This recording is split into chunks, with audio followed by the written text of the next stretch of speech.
Hello, welcome to Star Wars Spelt Out. I'm your host, Josh Chapman. And today, special event, special lockdown event. Watching movies with my buddies. Got two buddies, two friends of the show here. We're going to get into the intros really quick. We're going to get rolling on this commentary of Star Wars from that Geek Pod. Catherine and Kneen, how you going, mate? Yep, all good. How are you? Good. Ready to watch this movie again for the, I don't even know how many times. The fifth time ever.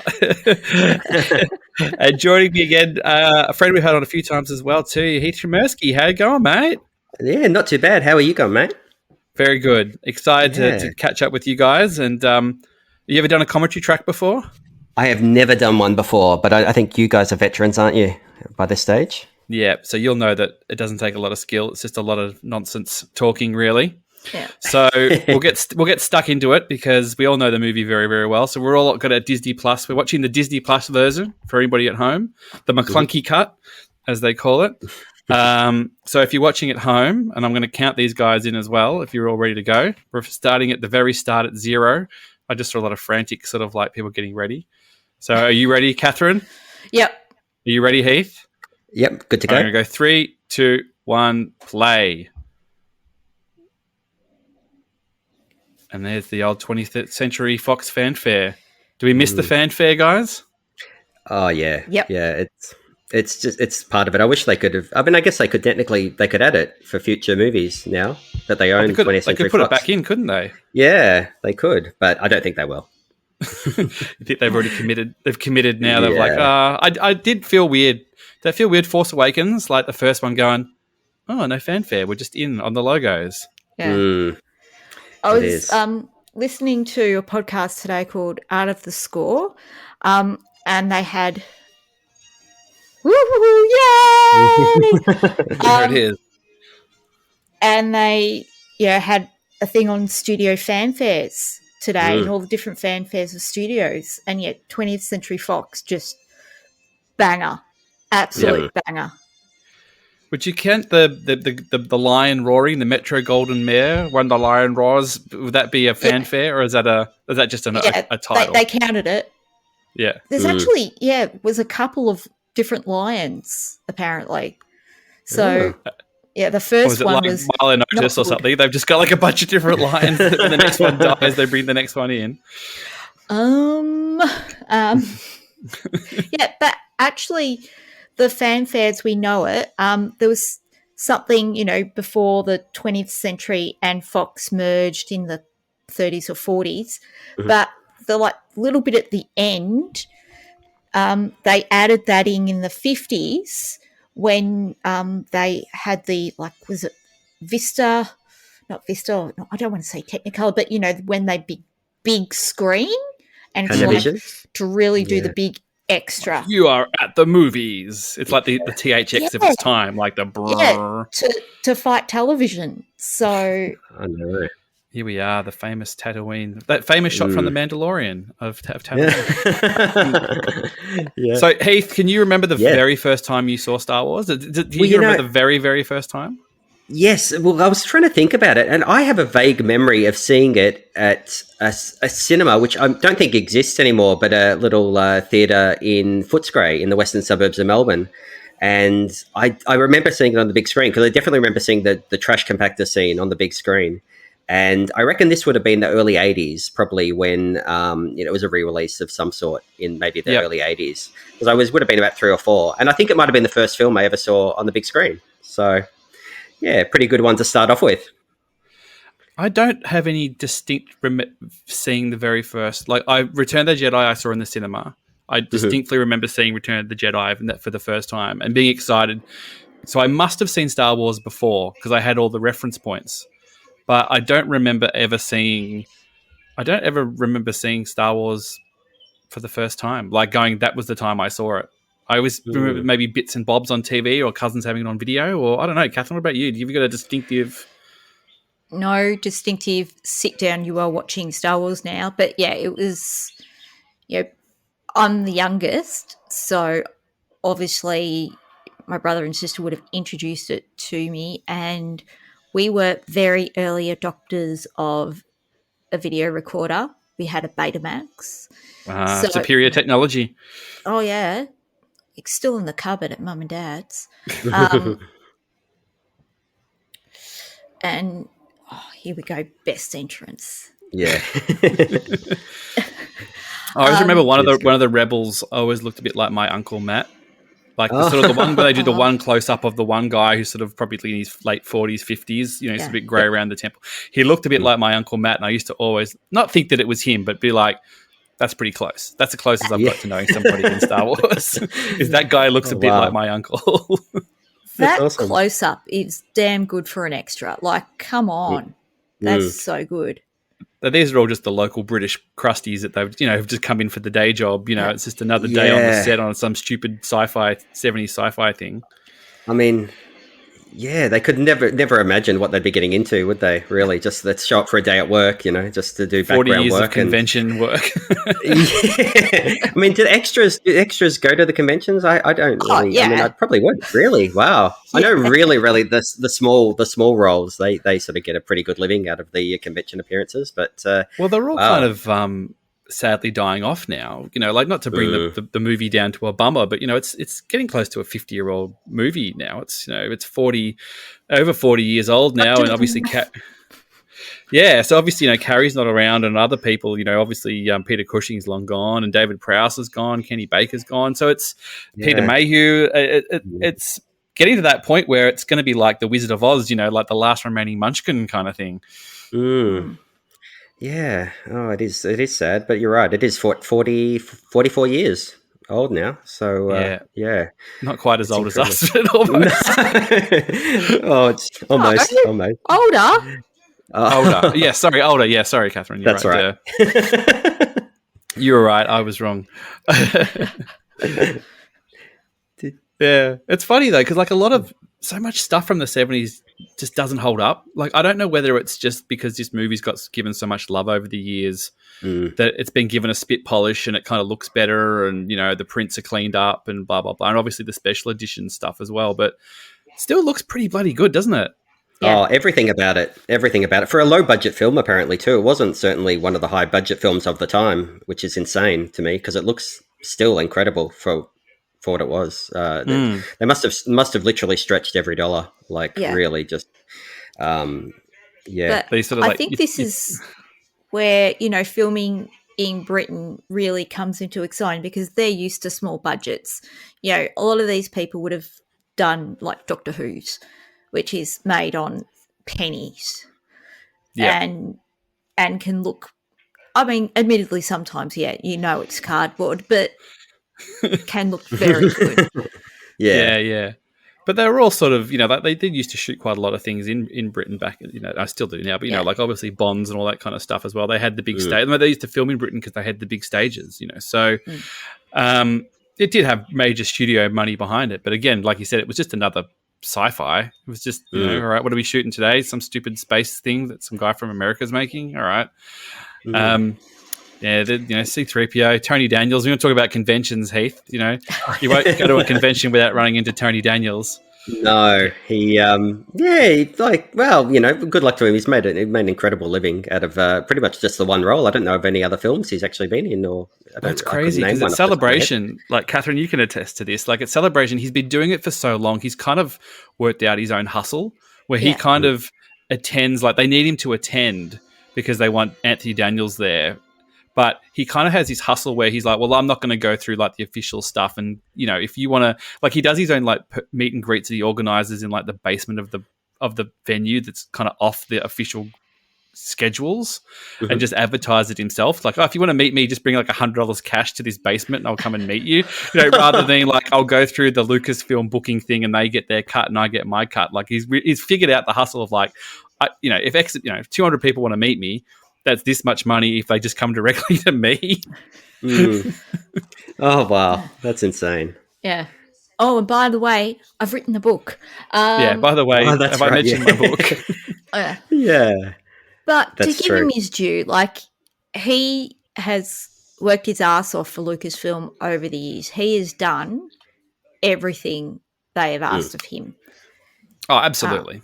Yeah. I mean, I remember having on VHS like a making of Star Wars back in the day, and that was he hosted that sort of with R2D2. So they sort of was even doing those sort of things. I mean, he's done a lot of behind the scenes sort of stuff, and probably done appearances over the years too. So it's funny that a guy who sort of seems to complain about it a lot, he kind of does it more than anybody.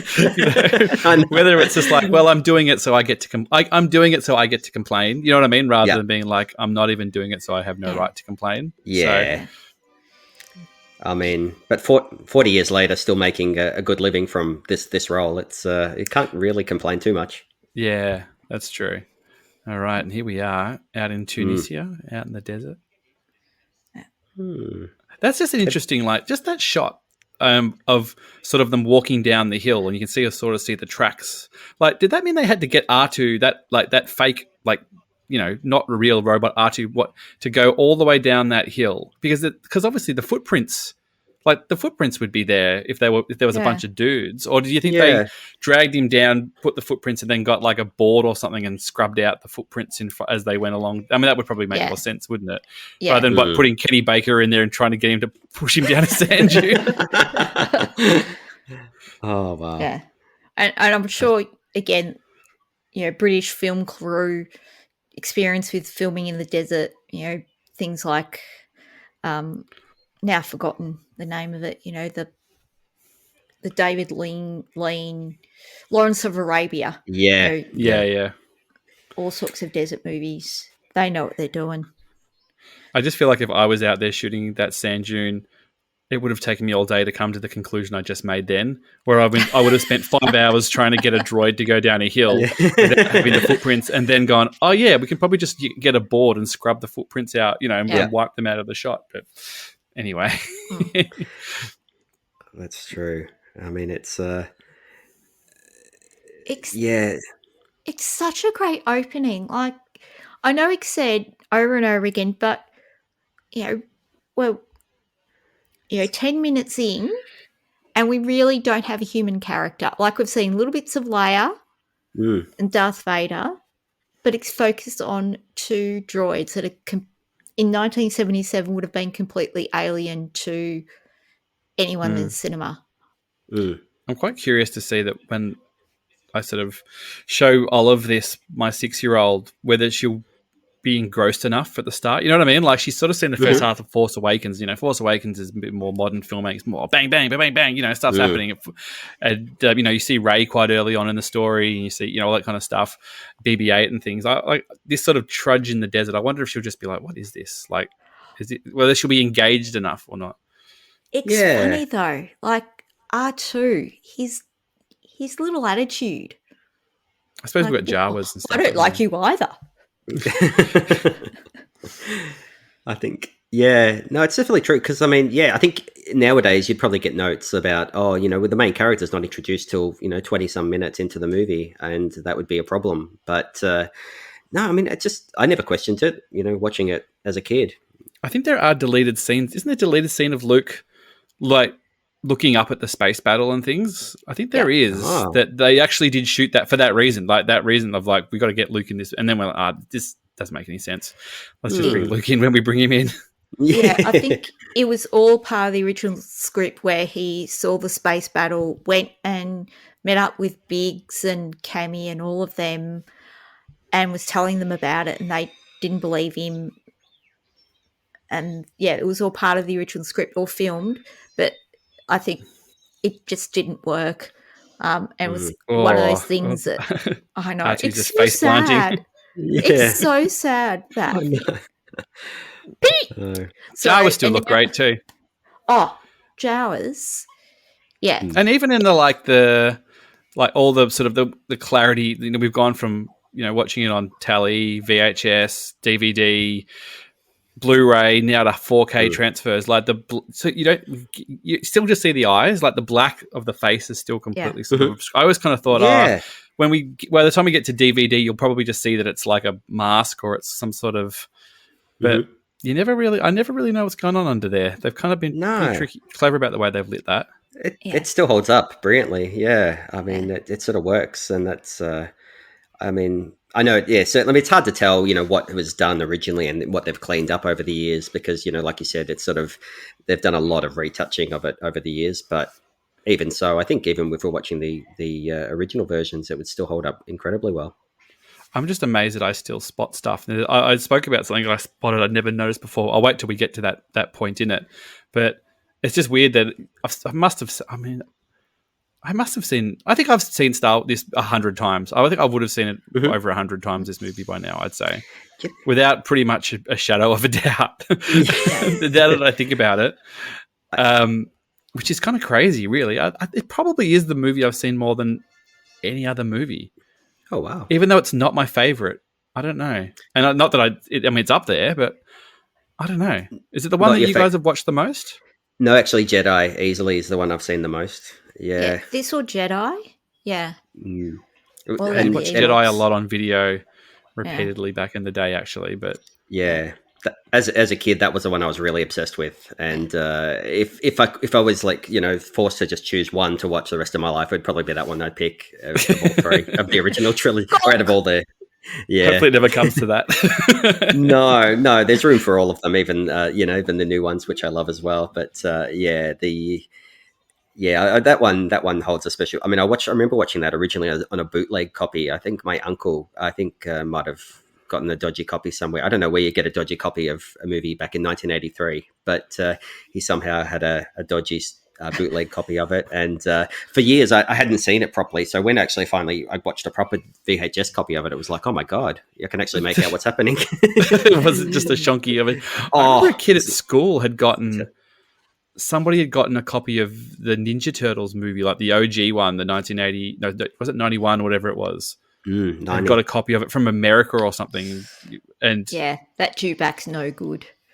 No. I'm just immune to it now. I'm just like, oh, the dewback's there. Like that. I think the Stormtrooper looks more shonky than the dewback, to be honest. Yeah, you're right. He's sort of, he's like he's on a... Yeah.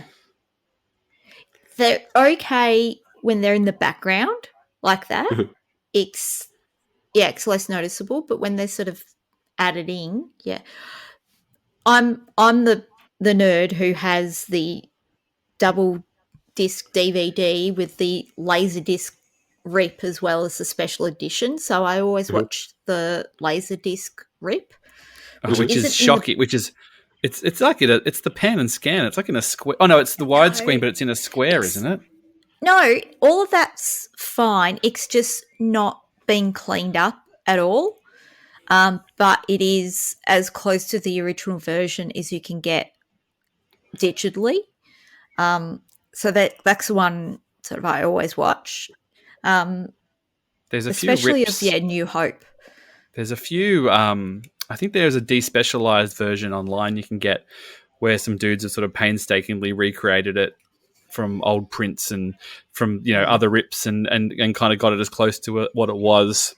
And I think that's pretty watchable as well.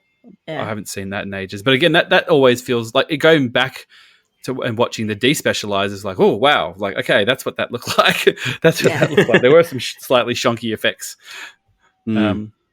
Homestead still looks great. And that, the Sandcrawler, that's a huge set, isn't it? Like that wide shot.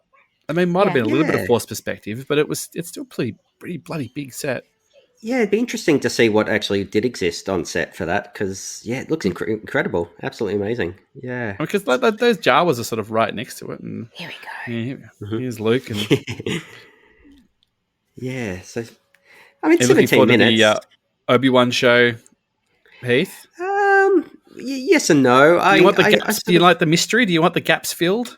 Yeah, I probably would have preferred it to be a movie. I'm sort of probably more of a movie person, I guess, rather than sort of the Star Wars series. I definitely always prefer the big screen experience, I guess. So I probably would have been happy with it to be a movie, but it'd be interesting to check it. Though?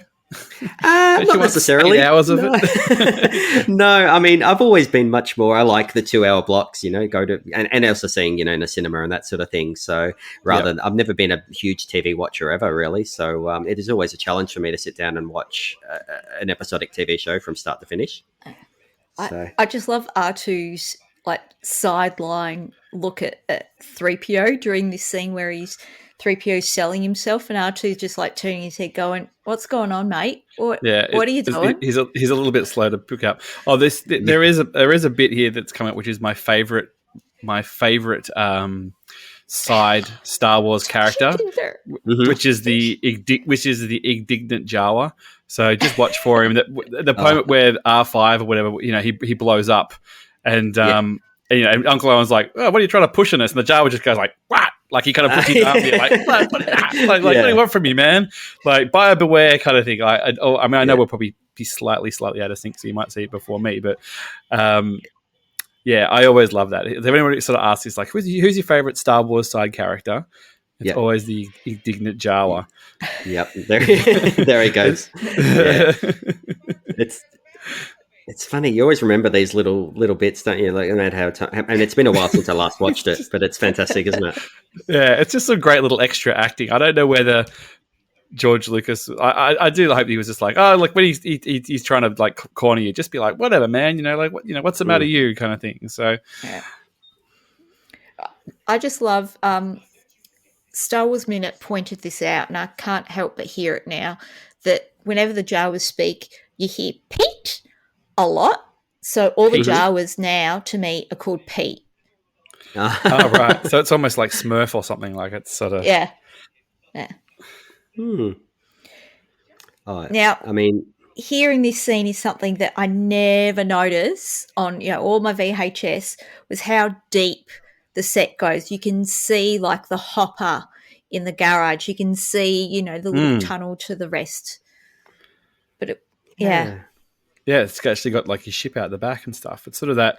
Yeah, I mean, I grew up on like you said, VHS, pan and scan, taped off the telly. Like even when the widescreen editions of VHSs came out, and I think just even before the special editions, because I think I've got a copy of the VHSs here. Yep. It was like, this is the last time you're going to see Star Wars on VHS. I think they'd already known that they were going to do the special edition. So like, this is the last time you're going to get it in this state before we muck around with it. And I think there was a widescreen version of that as well. And I remember being in the, do you remember the Virgin Megastore on Burke Street? Mm-hmm. Yep. Being up there, and they had like a widescreen TV, and they had the widescreen version of it. I remember just like staring at it, going like, "Wow, look at all this!" Because I knew the movie so well. Like, look at all this shit on the other side. Like it's just like a stormtrooper standing there. Like I've never seen that stormtrooper before. It's so crazy. Yeah, these films more than most, I think, lost so much in the pan and scan. When they actually had to do that for TV and VHS. Yeah. Who do you know anything about like? I'm just asking you, Heath, because you're a bit of a media man. You know things about things. Like, was pan and scan like on TV? Was it done from the TV station, or was it just like somebody when they made the video was just like, I'm just going to decide to stick the box here. Like, I'm going to put the square box here, and like, do you think the director had any? Like, do you think George Lucas is sitting there going like, all right, well, I guess if we're going to have to do it like this, like, zoom in on this bit and. Lucas is not doing that. No, doing the pan and scan. I know. For example, that TV stations are allowed to cut films however they want. You'd even cut it for time. Cut out certain scenes and stuff. And I know a lot of directors are really unhappy about that. So, yeah, I'd say it'd be just the networks themselves that would just be doing, the pan, or maybe the distributors, because on VHS, like I guess they would probably just use the same copy that the distributors gave to the VHS sort of transfer. So, yeah, but it's I mean, you can never go back now, can you? You couldn't really watch pan and scan anymore. No. I mean, I feel like Star Wars was on TV. I mean, it was always on Channel 10 growing up. Like when it was on, it was on Channel 10. At least once a year, they'd show them. And I when I certainly got old enough to be conscious enough to make sure I taped it. Yes. But, at one stage, it was like, well, I'm going to have to wait for it or get it. Like, I don't remember getting it from the video store that much. Return of the Jedi, I got from the video store quite a lot. Especially if I was staying with a relative or something and they wanted to get something to sort of keep you occupied. I'd like, let's go get Return of the Jedi, and I'll see that. I remember I stayed at my aunt's place for it might have been a week over school holidays, and I got Return of the Jedi and the Muppet movie, and I think I must have watched them 2 or 3 times a day each for about a week. Yeah. See, that's the thing. I just had the ones copied off the TV, taped off the TV. Do you have the ads cut out? Not originally, not in the beta version, but when I transferred to VHS, I cut the ads out then. Yeah. I used to sit there like a ninja waiting for, the ads to show up and, Did you cut have them out a and everything. remote with a cord, or was it? I did have. I had a more remote with a cord. precise with a cord, though. More precise. And it was. I know. Our button, our pause button on our corded one was actually like a toggle up and down, like a hard switch, so you could actually be really precise. Because like sometimes you'd push it and we'd go like there'd be that delay. Like this one was like bang. And back in the day when you go to an ad break, you get 2 seconds of like black before it, so you'd be like boom, and they'd always do an ad for a promotion for a TV show before they went back to the movie. So that's how you knew that it was, it'd be like, all right, well, I'm watching Channel 10. There'll be a promo for comedy company or something like that. So I'll know that after that's done, boom, but like you said, like a ninja, Heath. Yeah. Well, the only exception, and I used to always do this too. The only thing I would actually unpause it for during the ads was if there was a movie trailer that came on, like a TV spot for a movie that was currently being released. I used to always, I've got to take this too. So it actually, you'll just be old videos I'll be watching, and then what a world we used to live in. It's just like YouTube and like my kids lost their minds when we had to. For whatever reason, iView didn't work at my parents' place when we were down there one time, and we had to watch just like ABC Kids, just the channel. And they're going, I don't want to watch this. Let's just put something. I'm like, you can't. You've got to. This is it. Like this is the live stream of television. If you don't, you got to just sit and watch this, and then you have to wait for the next thing. You can't just skip through. I know, and trying to explain the concept of a video store would be just insane to my little niece and nephew. I don't think they'd be able to get their heads around it, the whole concept. Spending 2 hours trying to pick something, get everyone to agree. Yeah. Oh wow, yeah. It's funny the dinner table scene here. Like I don't know. Like I don't think they're being that unreasonable. No, on Arbaru, like. I know it sucks to work the farm, but it's not like he's got to pay his dues, Luke. Where else where's he going? Like they know what his dad's like. His dad's I wonder how much they know. I mean, we'll probably find this out in the Obi-Wan show. Like, do you think Obi-Wan went into a lot of details when he dropped the kid off, or is just sort of like, here you go, you deal? Yeah. Well, if they heard anything. Considering it turned out that Anakin they weren't even blood relatives. Like he married his mum and he showed up for like 2 hours. Oh, here we go. Like maybe we should pay homage to the twin sons. Never gets old, does it really? No. Hamill looking Johnny pretty Williams. good there. Yeah. Have you seen... You must have gone to some of those MSO live, watched the orchestra with the movie stuff. I mean, Catherine, we've done a couple of them. You've probably been at some of the ones we've been at, Heath, and didn't even realise. I've been to two. Well, I think I went to different sessions, but I saw Empire and Jedi like that, but I never saw this one, unfortunately. So I'll have to do that one day. This was particularly the best one, I think, just because we were in the recital centre. Was it the recital centre? We were in like Hamer Hall. Hammer Hall, Yeah, it was Hamer Hall. Which is, planetarium, whatever it's called, is fine. And I think we saw one at the... where did we see Force Awakens? At the Palais. Which was fine, but that's a rock venue. It's not an orchestra venue. But Hamer Hall, we were like, let's spring for the good seats. We were absolutely level one, perfect view. The sound was just, it was next level. It was... Wow. Our seats were like dead center, perfect spot. And I know we were a good spot because like one of the directors of MSO were in the seats behind us. Wow. Yeah. So primo spot. And it was That's like going to the footy and Gil McLaughlin's sitting behind you, just like, we're in a good spot here. Like, I know that we're But that was great. I mean, they're always good, but that was particularly good. Like we did Jedi and we did Force Awakens and then Empire you guys did without me because Sloane was born that day and I couldn't go. So, and I think you'd actually sort of see you got in touch. I think I offered you a ticket. I think I offered you the ticket. You were already going. I think I'd been the day before that you had your tickets for. So and actually, I went with my dad actually to see that. For some reason, he tagged along and. He was sort of saying he'd never actually seen it before. And I said, how is that possible when you lived in a house with me and my brother who'd watched Empire Strikes Back about 100 times? And he's like, I just never seen it. And so that was the first. I just walked past the room and you guys are just glued to the telly and... Yeah. I'm just like, I couldn't believe it. Yeah, Did my you enjoy mother it? claims the same thing, to have never seen a Star Wars movie. I'm like, how is that possible? No, my parents are a bit. Yeah, they're only they had me quite young, so they were only in their.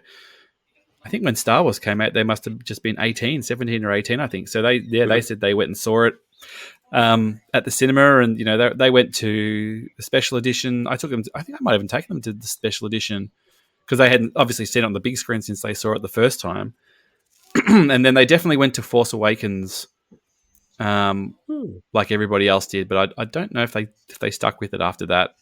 I think occasionally it comes on TV. I remember being down there once or twice. I think maybe even Rogue One was on TV when I was flicking through channels. I was trying to explain to them how this fit into everything, and it was just getting a little bit too complicated.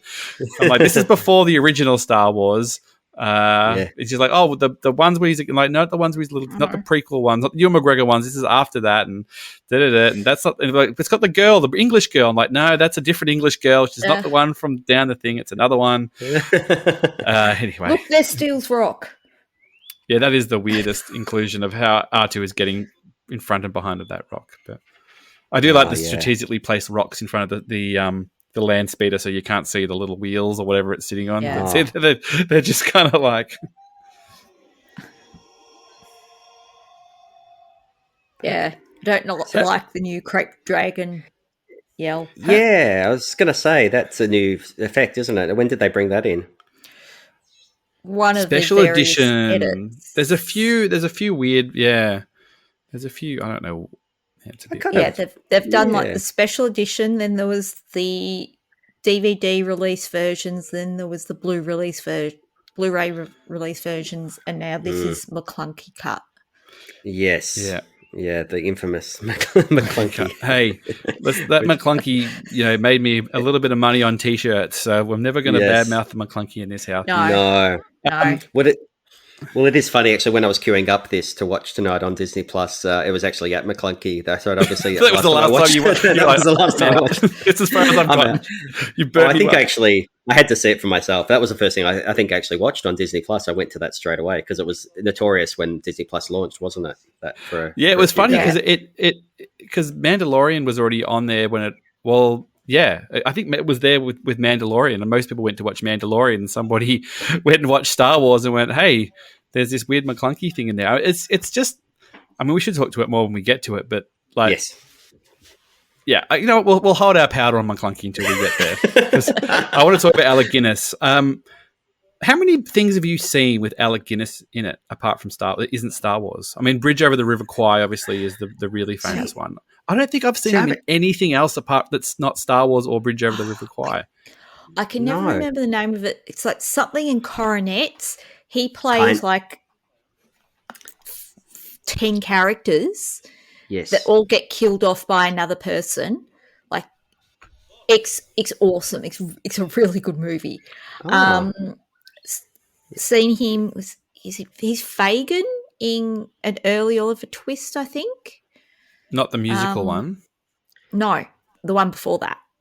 I remember seeing an article about, this is a weird pivot, or an interview with, I think, the guy who made Pirates of the Caribbean, and he was talking about Barbossa that Jeffrey Rush plays. And I remember him saying the only three people he could have thought who could have played Barbossa was Jeffrey Rush, Peter Sellers, or Alec Guinness. And I was kind of like, oh, wow. Like, I've seen Peter Sellers and things, and he's like a chameleon. And, obviously Jeffrey Rush, can do all sorts of stuff as well. But I've never seen the Alec Guinness with this huge range before. Like, he's been the uptight captain guy in Bridge Over the River Kwai, or he's Obi-Wan Kenobi. Like, I want to see the Alec Guinness filmography. Or is he more of a stage guy? Yeah. Is it sort of... I think he was, yeah, but I mean, I think you're right. I think I've only seen the same, Josh. I think, those are the ones I've seen him in. But I mean, he's still regarded as one of the greatest actors of all time. So it is. I'd like. So where's the evidence, Heath? That's what I'm asking. Where's the evidence? I think that must have been before our time, because I think maybe in the 50s and 60s he was a little bit more prolific, and he was sort of maybe starting to ease out of movies by this stage in his career. Like, he didn't really do one many last films paycheck. Past the 80s. So I hope this didn't sour him on the industry, because I know it's really weird because it's like, famously people always say, oh, he was a bit salty about Star Wars, towards the end. But, almost every actor who comes through Star Wars is salty about Star Wars. You know, like Harrison Ford, Carrie, Hamill, like Daisy Ridley, John Boyega, Oscar Isaac, you know, Hayden Christensen, Ewan McGregor, Natalie Portman. All of them have got salty about Star Wars at one stage or another. But for some reason, because he's like, you know, he's old and can't defend himself, or ultimately didn't come back. You know what I mean? Like they all came back to the fray. And Alec Guinness passed away, but he did come back for 2 sequels though. That's right. Yeah, exactly. I'm sure he couldn't have been that bad if he did come back for the sequels, even for smaller roles. Yeah. There you go. Jacob Marley's ghost in the musical of Scrooge. So I'm sure you would have seen that. No. Chicago. Okay. All right. Yep. Lawrence of Arabia. Oh, okay. I've seen that. Yeah, I forgot he was in that. Yeah. So, all right. Yeah, maybe I'm selling Alec Guinness short. Yeah. The Lady Killers, like I'm just scrolling no, the Lady. through. I think I've only ever seen the remake. Me too. The Lavender Hill Mob. Kind Hearts and Coronets. I'm telling you, that's a pretty good pull, Catherine, that you've managed to just 1949. Wow. And yet the Oliver Twist was 1948 and he was Fagin. Great Expectations. Yeah. So how old was Alec Guinness filming A New Hope? He was born 1914. Okay. And when they filmed Star Wars? 75. 76. Yeah, 70. So what's that make him? 62? Like 60, yeah. 62, yeah. So he's only 11 years older than Ewan McGregor is in this. Is currently. Look, people aged a lot more. I understand that. I know, like he probably fought a world war and stuff like that. Like I get that. Yeah. But it's actually not. It's quite funny because people are just like, oh, how's he going to go from this to this in 10 years? Like Ewan will actually be bang on age appropriate if this show is 10 years. I wonder whether Yeah, because he looks older than like my dad's 61 and he doesn't look that old. Yeah. No, it is weird. Look, do you want my headcanon? Please. Okay, so he is despairing. He's almost cut himself off from the Force. And so because the Force, gives him energy, gives him life. So without the Force, he's aging quickly. Okay. And it's being drained away from him. I just thought he spent too long in the sun, but I suppose one or the other will do it. Headcanon. That's not too bad. That's excellent. But what I love about his performance, and even like Uncle Owen's performance, is the little looks and pauses that they give that actually add meaning. So, how Uncle Owen looks at Aunt Beru when, about he starts Luke's asking father. about his dad and stuff. Yeah. And it's like in the first movie, in writing it, Darth Vader wasn't Anakin Skywalker, but in that performance, they gave enough nuance that, okay, you could look back and go, oh, yeah, they're thinking that. And in some of this performance is that complexity that we then learnt about in this trilogy and even in the prequels. That's true. So you wonder, what did George Lucas say to them, or did they just decide something off the script? Yeah, I think it's probably something that's sensitive or whatever. But do you think there's a reason that C-3PO is shut off in that conversation? Do you think there's do you think there's a technical reason where it's just like we can't have him moving, we need to keep him stationary, like even from a special effects point of view, of like I think there was a reason, like to just so Tony didn't have to be there, because I think having him in both halves was difficult, and he couldn't sit. Sitting? I don't think. Yeah, sitting. I don't think he could sit. So maybe it's more like if I just do that, then we can just prop him there, and we don't have to. He doesn't have to sit. And that's very true. Yeah. I do like. I don't know if you're a gamer at all, Heath, but in the Battlefront games, they've got like a Death Star level, and you can actually like run through this boardroom. It's like actually one of the bits where you can run. There's a Death Star where you can shoot around the Death Star, and you like go through a door and you run through this boardroom, and you can like jump on the table and things, and like shoot the walls and things. I was like, that's pretty cool.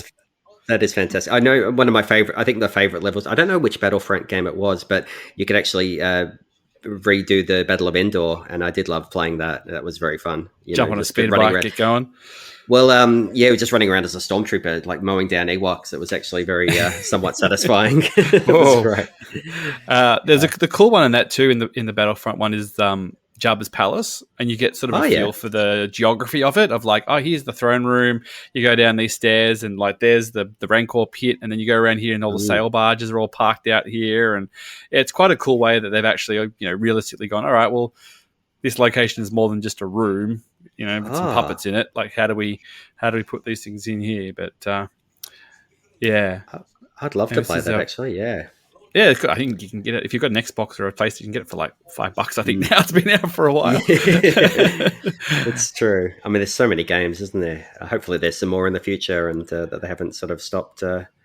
Games are a bit slow at the moment because of the pandemic. Like, I bought that new Xbox like the end of last year.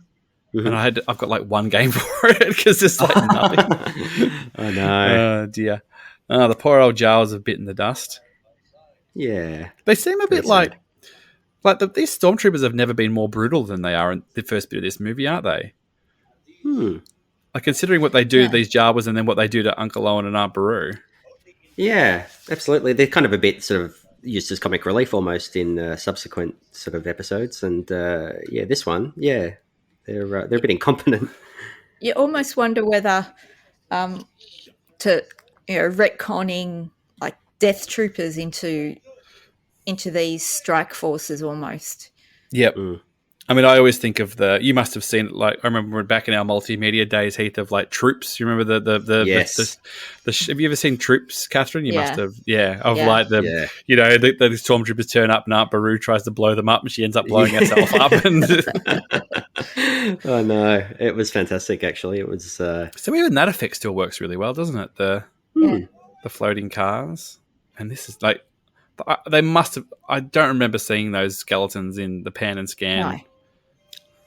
No. I've absolutely no memory of seeing them. Yeah. It is quite brutal, really, for a Star Wars film. Yeah. But I mean, it was the first one, so it did actually set the tone. So if anything, they kind of wussed out over the years since then, haven't they? Is that fair, or are we being too unfair on them? Well, I think rating standards have changed. So what 70s, they it could was get a bit away loose. With. Well, put it this way: Ferris Bueller's Day Off was a PG. No way is that a PG movie. Ferris Bueller. It is PG. Yeah. What's rude in Ferris Bueller?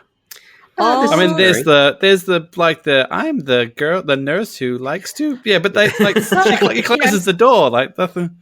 There's some fairly explicit language in there. Yeah. Yeah, I suppose so. I watched it 21 times in a week. Yeah. Oh, wow. All right. Recently, or was it a few years ago? No, my brother and I rented it from the video shop and you got your money's worth for your $3 weekly.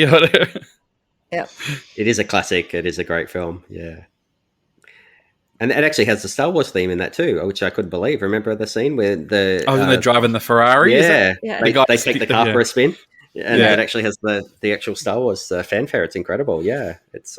Can you do a Ferris Bueller tour of Chicago? We kind of missed that when we were in Chicago. I mean, we kind of left Chicago straight after Celebration happened. Did we miss a trick? Yeah. I do like this when, again, we might not be quite synced up here, all three of us, when 3PO throws the Jawa on the fire and Archie kind of does a little wobble, like he kind of warms himself, like, ooh, lovely. Oh, he's brilliant. Absolutely brilliant. I love R2. He goes like, ooh, there he goes. Always my favorite character. I think me and my brother always used to argue over who was better. Like, he always liked C-3PO and I always liked R2. But you were definitely right. Yeah. Well, I don't know. Well, it's nice to know C-3PO has one fan, but he's... he's a stayer though, isn't he, though? Like, who's laughing now? He's still standing, as we said. Well, are they still the only two characters that appear in all 9 episodes? Yes. Yes. Yeah. I think that might be still true. Yeah. I think they were. I mean, they were definitely the only ones that were in the first 6. So, yeah. There was no one else. R2 was underused in the sequel trilogy. That I don't think anyone can argue with that. I mean, what his scene in The Last Jedi was amazing. but he was underused in the sequel trilogy because Yeah, to wait, make room for the new blood. Yeah. You watch the prequels and the original trilogy, R2's a damn hero. I kind of felt that maybe they'd use R2 more in the Rise of Skywalker. I think when they were sort of talking about how they wanted to tie it all back to the prequels and things like that, like I actually kind of thought maybe it'd be like, well, as we are finally going to acknowledge that R2's been there the whole time, he's got all the information. You know, you could use him as a way to get some crucial information about, you know, the Jedi or Anakin or whatever that ties into the movie. But anyway, you know, we're not here to talk about Rise of Skywalker. I was just going to ask just quickly though. I don't even remember him in the Rise of Skywalker. When does he appear in? I've seen it twice now, but I have to cut for the life of me. I can't remember. He backs up 3PO, and he's there when Leia passes into the Force. He actually He flies with Poe Dameron as well. He's in Poe Dameron's fighter because BB-8's on the ground. Mm-hmm. Yeah. So he kind of comes into it. So he does have a bit to do in there, but certainly not as much as he. No. Coming up to. And I think initially that was because Kenny Baker. Oh, there's the thing I'd never seen before was R2 trying to wiggle off the back of the speeder, and he kind of does, which I've never seen before ever. I'd never noticed it, and really, then I was looking at a clip of something the other day, and it popped up, and I'm going, "Oh, how I've never noticed it before." And he pretty much manages to do it. It's sort of like, I love him sort of shambling along there. Just do a little shimmy off yeah. I'm wondering why he's doing that, not rolling. Maybe the sand was a bit too rough. Yeah. The subtitles just say "Alien Lounge Music plays." Jizz music. Give it its proper name. I actually, it's Disney Plus. They can't write that. This music. I actually heard this. I was at the Botanic Gardens one time having a picnic, and I actually heard this being played at a wedding just nearby. So it is. It was someone's wedding music. This actual, which is brilliant. I'm gonna have to. I know. I was very impressed. I almost sort of me and my friend, who's another sort of Star Wars tragic. We were both very impressed. No one else knew what it was, but we both. How could you not know what it was? Oh, well, you know, there are people out there that don't know these movies very well. Yeah, I find it. Exactly.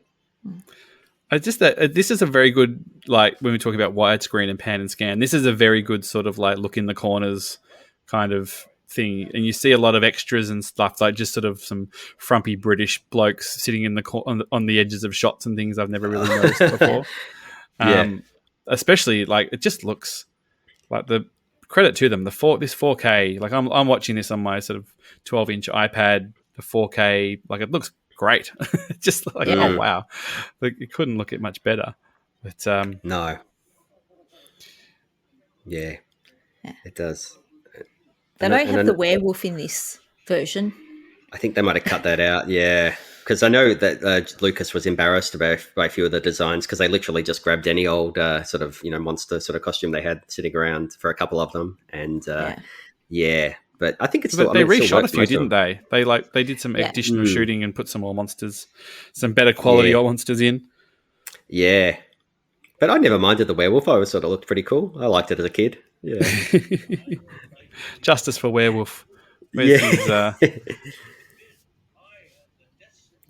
12 systems. I always remember my brother used to like with the bloody arm. I mean, that's pretty brutal as well. Like, especially considering it's like red blood. They didn't even make it green or something. Like my brother would leave the room when this came. Like, he wasn't happy with it at all. He'd be like, "Oh, that's pretty brutal, isn't it?" Like, you don't. Yeah. That's 70s brutality right there. It is. Yeah. Do you reckon Obi-Wan will be hanging out in cantinas in the series? Honestly, I don't think they'll be able to help themselves. I think they'll go. I mean, it seems like It seems like he's. I don't want to go into spoilers or speculation, probably more than anything. But it seems like he's not going to be in Tatooine the whole time. So, but I don't think that means he won't. You know, he won't get down there and have a little bit of a hangout. I think that they'll be able to help themselves. Yeah, I mean, they've already done it in the Mandalorian. So, and here we go. Now we're getting to the real stuff. Yeah. I mean, is there anybody cooler Really? No. Probably No. not. No, he's great. Yeah. There's, like a movie star every generation or so that's just beyond. And Harrison Ford Yeah. is that one. The funny thing is, he's it's got like, the swagger. they made, they obviously recast Han Solo. They did young Han Solo, right? And the guy who played Alden, right, perfectly fine. I like that movie. He carries it off. However, if you were making Star Wars today, you wouldn't cast Alden Ehrenreich as Han Solo. You'd cast a movie star as, you'd be looking at your Bradley Coopers and your Chris Pratts and your Chris's and your Hemsworths of the world, and all. It's a movie star. It requires a movie star, really, doesn't it? I mean, he wasn't at the time. I mean, he'd done a few big parts and American Graffiti, and that's why he wasn't going to get the part, because he was in American Graffiti, and George just had him in to read for it, and then they just sort of went, he's too good. He's too good. I've seen those audition things, like Kurt Russell. You kind of go, Kurt Russell probably could have done it. Maybe he probably would have done a good job. Yeah, I mean, he certainly played that sort of role a few times himself over the course of his career. But I think he might have been a little bit more baby face though, so it might not have quite. Yeah. But, so does that mean if they were casting it now, they would cast Wyatt Russell? Yeah, you probably could get away with it. I don't know. Like, it's hard to say. Like, do you cast? Because obviously it was Alec Guinness and Peter Cushing were the two most well-known people in it, and everybody else was relative unknowns and things. But it's interesting, isn't it? Do you cast do you try to match what the roles become now, when it's an iconic role, or what were you actually trying to do at the time? But here we are. We're getting close to the McClunky here. So let's barrel back onto McClunky while we're here in this scene. I mean, is it the greatest George Lucas troll of all time that he sold the business and then he sold Disney and handed everything over, and then still managed to get another cut of the movie in that nobody noticed until... Is it his doing though? Yeah, it is. Yeah. So it was. Wow, okay. When the McClunky thing happened, they said, the 4K restoration of this movie, which is the one that's on Disney Plus, was done at Lucasfilm in 2013 or 14 or something. So it was just before they handed over the business. So I guess that was one of the last things that he did, was oversee the 4K restoration of the films. Wow. And so he's just gone, I'm just going to mess around with this scene that everybody loses their mind over just one more time. I'm sure he'd already made his mind up that he was going to, sell the company. But because it's just that thing where it's like, if this had, if this had gone up on Disney Plus and they put that McClunky thing in, and they were like, oh yeah, like we just got the prints from George, and we decided to muck around. We decided to put that in. It'd be fun to do for the 4K thing. People would have lost their minds. I mean, people lose their minds about what Disney does anyway. Be like, how dare you change George's vision? How dare you change George's edit? All this kind of stuff. And he's just gone, no, I'm just going to do it. I'm just going to mess with you one last time. It's brilliant. It's just that little kind of. I think it just shows the sense of humor of the man, really. Yeah. Oh yeah. I mean, I think he must have a certain, sort of self-awareness about how the fans sort of, maybe that love-hate relationship, I guess, and but I've always thought he's a genius, really. At the end of the day, to create so much that he has is just incredible. Like, he's achieved. I mean, all factors of the film industry, like technical side and just the. He's incredible. I've never really had the sort of same level of disdain that maybe a few people do, which is sort of sad. Which only when it suits them, really. Yeah. Whatever it suits, whatever narrative they're trying to push is what they think that George is great or ruining their lives. Yeah. Well, he's a big target, but I've always sort of liked a lot of things about. I mean, the fact that you're talking about that Troops sort of fan film. I mean, he's never once ever come up after a fan film like suing for copyright infringement at all. Like, he really encourages it. He's quite happy to people to do them. Here we go. Here's the old CG Jabba, which is better than the first special edition pass, which I'd sort of forgotten about. And then I saw a clip on YouTube of it not that long ago. And I'm just like, oh, man, that looked really ropey. But, I mean, when we get Jabba back in something, which I'm sure we will eventually, like, just give me the big puppet. Like, just make him a puppet. I don't care if he can't move. Just, I want big puppet, because Cassian Andor has to touch him. Oh, right, Diego Cassian Luna watch. has to touch Jabba. Yeah. Well, I hope we do see him again, because I've always loved him. He's I mean, I was very surprised that he didn't turn up in Solo. And I think before we went into Solo, we were just like, well, we'll obviously see Jabba the Hutt. That's just a given. And I mean, I think obviously they baited it at the end of the movie, sequel bait. But like if he's not a puppet, I think that they've got to a point now where they can just be like, we can recreate him so he looks exactly like he does in Return of the Jedi. You know what I mean? Like this looks like Jabba the Hutt, but he doesn't look like Return of the Jedi Jabba the Hutt. If you know what I mean? Like the design's not quite there. Design's there, color's not right. Too expressive. That's still probably. I mean, I think I heard someone on a podcast recently say that the Jabba puppet is probably the best puppet ever put on film, and I don't really disagree. I think it's incredible. Looks amazing. Yeah.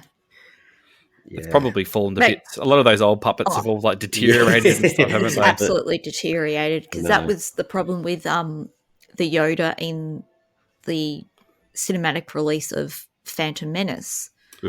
Was it was a puppet based on the original mold that had just disintegrated. And that's why it looks weird. Yeah. But they've got better things now. But you think you look on at the Mandalorian, puppet baby Yoda that they then augment. Yeah, and it's pretty seamless. And they'll absolutely rather do that. I think that's what they would prefer to do on the volume. Yep. Yeah. I never noticed that. It was like some lady like panhandling there too. I'm always spotting things. These like, it's kind of funny. My eyes getting drawn a lot to like the set dressings and things, where it's just kind of like, just some like crates that they've spray painted yellow. Like it's in this sort of like really high quality print now on this screen. It just looks so. Oh, I've always loved this shot. This was when I think that was done for the special edition that of it taking off and. Oh yeah, when it's sort of like coming out of the top of the. I was always surprised that it had so much red on the top of it. I never really noticed that before. And this still holds up as well too, doesn't it? It's a lot of like, it's the stage hands just, wobbling the camera or wobbling the... Yeah.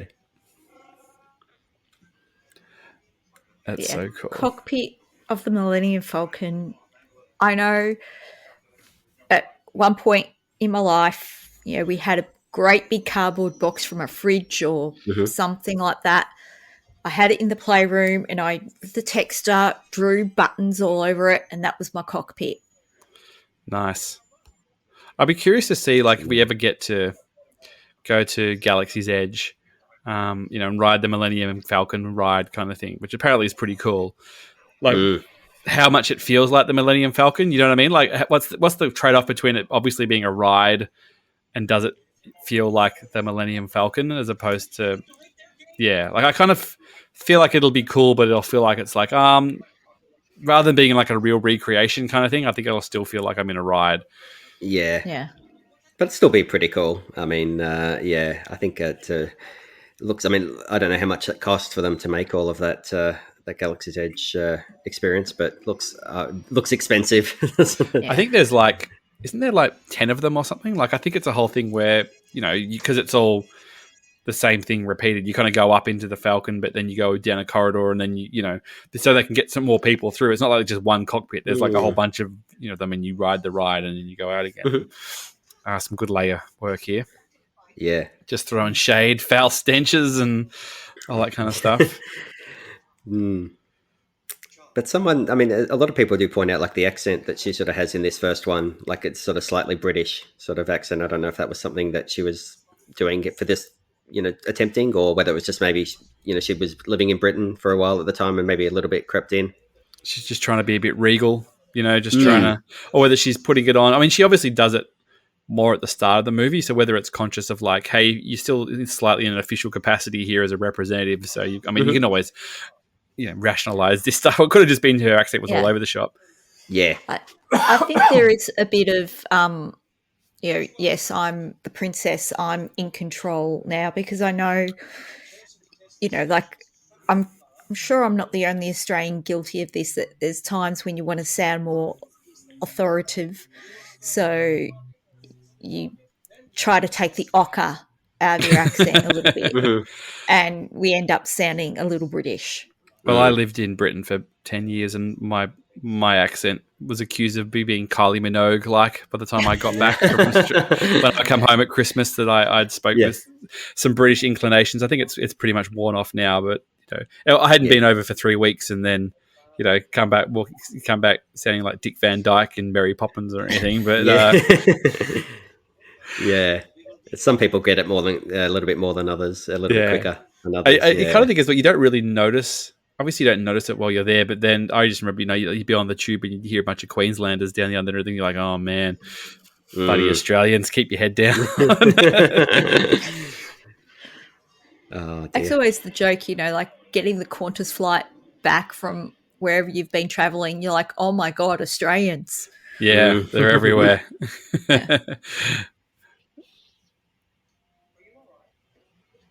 It's a pretty ballsy move for the Empire just to blow up. Like, it's like a major planet too. This is like the equivalent of, they always kind of say Alderaan sort of, like a European, like it's like blowing up France or Switzerland, or it's like a major country. It's not some sort of backwater little thing that nobody would miss. It's a pretty big statement, isn't it? Yeah, absolutely. Yeah.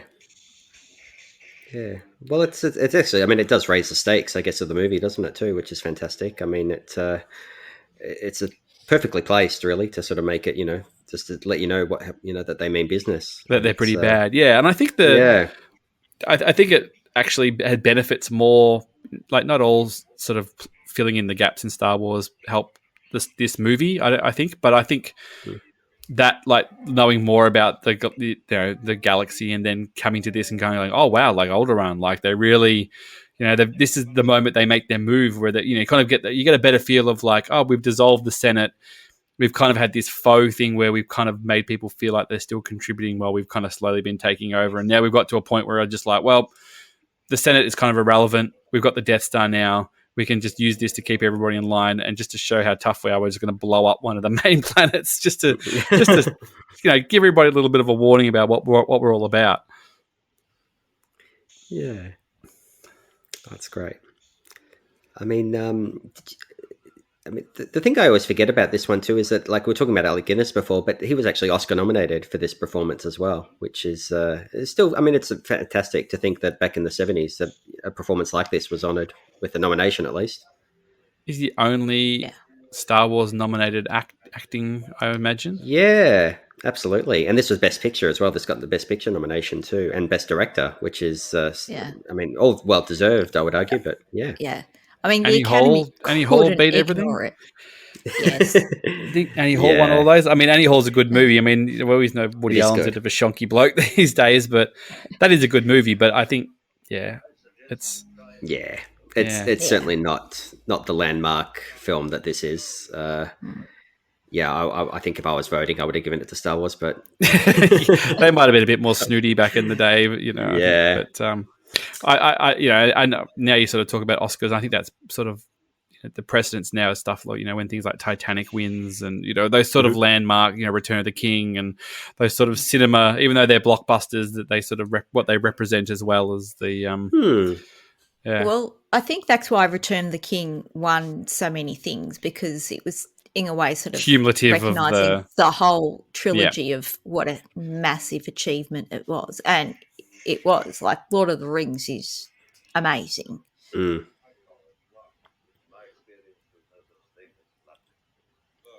It's brilliant. But Harrison Ford and Alec Guinness just together. Toe to toe. Just He really did make a mess of that ship, didn't he? Like, considering what it looks like in Solo, how pristine it is. Like, what has he been doing? What have they been doing? Like, everything is grubby. Like, I can understand that, like, maybe, if you're hauling stuff and all that kind of thing, and maybe you scuff the walls a little bit and whatever. But like, I don't think he's ever cleaned that ship since he's like. It's not like he's got the No. Jif out or the spray and wipe and gone over the surfaces or anything. Like it'd just be. Yeah. It's just got to get to a point where you're like, I can't. You know, I'm just living in it now. This is just I'm just living within the mess. Yeah. I remember like there being one of the Star Wars like expanded universe novels had a whole thing that like after the war they did a complete refurb of the Falcon and like cleaned it and rewired it and did all this kind of stuff and fixed everything up within it and fixed all the dodgy wiring and all this kind of thing in it. And I think Han was a bit just like, I don't know, it doesn't really feel like you've kind of messed. It's kind of like the leather chair that you've been sitting on for a long time.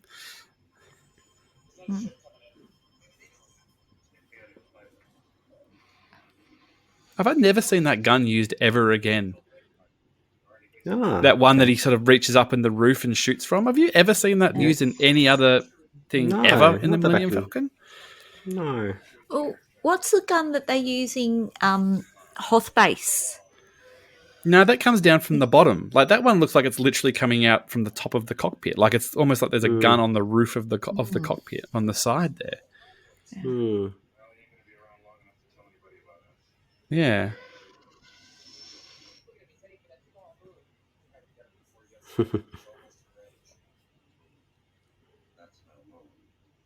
Some classic lines going on now. Oh, the whole movie's classic lines. Yeah. There was the commentary danger we talk about, Catherine, as you fall in the hole of just starting to watch the movie, when you taught your whole life not to talk during the movie. I'm sure, Heath, you're probably like me. It's like can't stand people talking in movies and dicking around on their phones and absolutely. Like me and my brother, if we ever go to a movie together, I mean, one of us could be having a heart attack and we wouldn't tell the other. We wouldn't want to be talking. Yeah, exactly. At least you'll be quiet when you're dead. Exactly. Well, that's probably when you'd find because we just don't say anything to each other. We just sort of shut up. And I love it. I sort of that's what I still love going to the cinema because you get sort of swept up in it in a way that I don't, when I'm just watching on my iPad or on my TV. I remember going to like when we got out of the big lockdown, the end of last year, and the first I hadn't been to the movies in ages, and the first thing I saw was Godzilla versus Kong, just because it was like, all right, here's the big first blockbuster, big screen. I hadn't been to the movies in months and months and months, and went down to the new cinemas down here in Burwood Brickworks, just it's down the road from me, Glen Iris, and then just forgetting, I'm just like, people are the worst. Like people were on their phones, and, like on their TikToks and talking, and I'm just going, this sucks. Like and I remember it was like first weekend's Friday night kind of thing. I'm like, man, if I'm going to go, I'll try and go during the day when there's going to be nobody there because it's such a good cinema. But I was at the premiere or opening night of Wonder Woman 1984. I'm like, this crowd, get off your phone, shut the hell up. Where's the respect? How good. Yeah. I'm sure the movie's not very good, but shut up. I know, even for something like that, you want everyone to be at least respectful. But so I guess you're right. Maybe it's not entirely all great, but most of the time. I don't want to ruin your experience here. You just got to make sure you go with the right people. That's all it is. Like, and pick a respectful session with some respectful people. And certain Melbourne cinemas are better than others. Yeah, I think there's definitely some better ones than there's some good cinemas around, but there's some bad ones. I remember seeing. This takes me back. I never thought there's Deep Impact at the casino with a couple of friends, and somebody had a laser pointer in the cinema, and people started losing their minds and like yelling to this person, and like the staff had to come out and like tell people. And I don't think they caught the person, but I just remember that was just like somebody was just like still getting the old remember the laser pointer fad of the early 2000s, late 90s. Oh dear, it still goes on. You still see stories on the news about them being pointed at planes and stuff like that, and like football games and stuff like that. Oh, jeez, people haven't moved on. Did the secret compartments in the Falcon show up in Solo? I can't remember. You know what? I don't remember. Seen that. I haven't. watch that again in ages. I've only seen it twice as well. Like, and I enjoyed it for what it was. I think on the last podcast, I think I told you how I was sort of avoiding it. I just, because of all the bad buzz about it, I kind of didn't see it straight away, but finally caught up with it, and was surprisingly, thought it was enjoyable. Good old Rocket Ron, he knows he can put a solid movie together. Yeah, no, it was certainly fine. It was one of those things. I just never wanted to see a sequel or had any desire to see any further continuation of it. But for what it was pretty good. Now, the TK421 writer at your post guy, I think he passed away quite recently, apparently. Oh. Yeah. And he's an Australian, too. Yep, but voiced by Harry Shearer. Oh. As in, what, like Mr. Burns? Yeah, he does a few voices. Really? There you go. Wow. That's incredible. Oh, yeah. Maybe now I'm listening. I'm just trying to see if I can hear, like, Harry Shearer in there. I always wanted the figure of like Luke with the removable helmet. Oh. I mean, there wasn't as much as like obviously Jedi Luke was the one that I really, really wanted. And thank you, Heath. I've got a loose one thanks to you. But that's right. Yeah, it was always very hard to come by, and I don't think I really knew anybody who ever had one. But I think he's famously got a really small head, so you can fit the helmet on. Yeah, I'm not sure if it was in my bag. If I remember bringing that whole bag of figures to your place, you've just got a whole bag of gold there, just sitting there, just doing nothing, mate. Just sitting. Oh, I mean, yeah. I think I was talk about the film. I mean, I was obsessed with the films, but the figures as well. I just, especially for Return of the Jedi, I had absolutely almost everyone from the movie in figure form for that one. I had a few. I didn't have heaps though. I had a Chewie and a Darth Vader early on. And I had a Han Solo, and he lost his head. Mm-hmm. And they were like the OG ones. Like the Han was like the A New Hope Han, so I think they were the very first ones that I got. And then sort of towards Jedi, and then even post Jedi, when they started showing up for $1, and you couldn't give them away once the Star Wars stuff was done. That's where you kind of got that sort of the end of their run sort of stuff. Yeah, but they've all been consigned to sand pits and they're all long gone. Like most of them are. I know. I can't believe I've still got as many as I have. Cause I know you've done really well, and I don't think but there was a box of stuff of toys and things at my parents' place, and I don't think my parents or my mum just went and chucked stuff out. Like I think that was just what had survived by the time we were grown up. It wasn't like she went, all right, I'm going to go tip all this shit in the bin now. It was just sort of they're gone. That's what my mum did to my brother's Star Wars toys. Oh. And I was devastated. She also threw my brother's 1984 Essendon Bombers full set of footy cards in the bin. Premiership year. Goodness me. No. Oh, dear.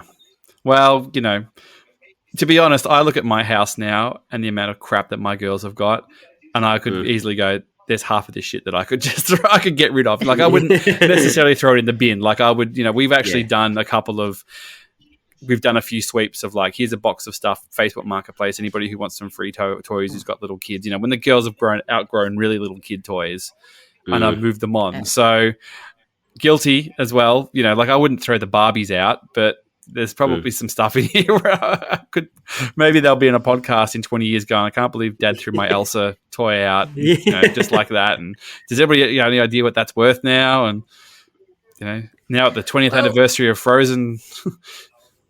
The Fisher-Price stuff that Mum got for my brother, sister and myself, they are like just really good condition, but they are pristine Sesame Street. Like we had the Sesame Street Fisher-Price set, and there's gold, my friend, gold. Right. Yeah. But yeah, the old school Fisher-Price, they don't make Fisher-Price like they used to. It's no good now. It's no good. It's all just flimsy. It's not as I always like to lock the door and pray they don't have blasters. It's great, isn't it? Yeah. It's a pretty ballsy plan, really, isn't it? Like I know that they're kind of stumbling their way through this. They're not really aware of the magnitude of what they're doing. I don't think. Like it's sort of Han, whether Han's just like devil may care and Luke's just naive. Like it's that sort of, until Leia, the sort of voice of reason, turns up. Yeah.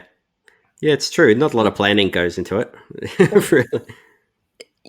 It's a Star Wars movie. We don't really want to examine the plans too much because then it goes down what was the plan at Jabba's palace? Yeah. What the hell was that? Well, they're doing a run of comics at the moment, which is between Empire and Jedi, and I'm just waiting for if they push right up to Jedi and if they're actually going to go into that detail of actually figuring, because in my head I was always going, oh, they've just spent that whole year looking for Han Solo or getting organized and then they go get him, but like in the comics obviously he gets taken and then stolen and someone else gets him and then doing this and they're off doing these other adventures, and so there's a very good chance there was very little no planning and they just were like, all right, we just got him back, we've just got to do this. And I always just find it weird that like Darth Vader just roaming the halls by himself. Like it just seems like nothing. But like in the subsequent movies, he's just there with so much more like pomp anytime he turns up anywhere. Like here he's just kind of like randomly wandering the halls like he's got no mates. Yeah. Well, I think you can sort of dig into it that here, Tarkin's still alive. Tarkin is really the power in the Empire, in the military anyway. And then once Tarkin goes, Vader basically fills that void. And in Empire, we see him. Yeah. In Empire, we see him on his own Super Star Destroyer. So that's his command. Yep. And this isn't his command. Is this my favorite scene in the movie? Yeah. It's pretty close. Yeah. The shootout. I mean, they're terrible shots, those stormtroopers. Like, they're particularly bad. I remember it took me years to figure out what they were actually shooting at. Like, they're shooting at the cameras. Like, I was kind of... I couldn't quite figure that out. Yeah. Did security cameras even exist in the 70s? Did George Lucas invent security cameras? Yeah, I guess. Good question. Yeah. Oh, that's going to bug me now.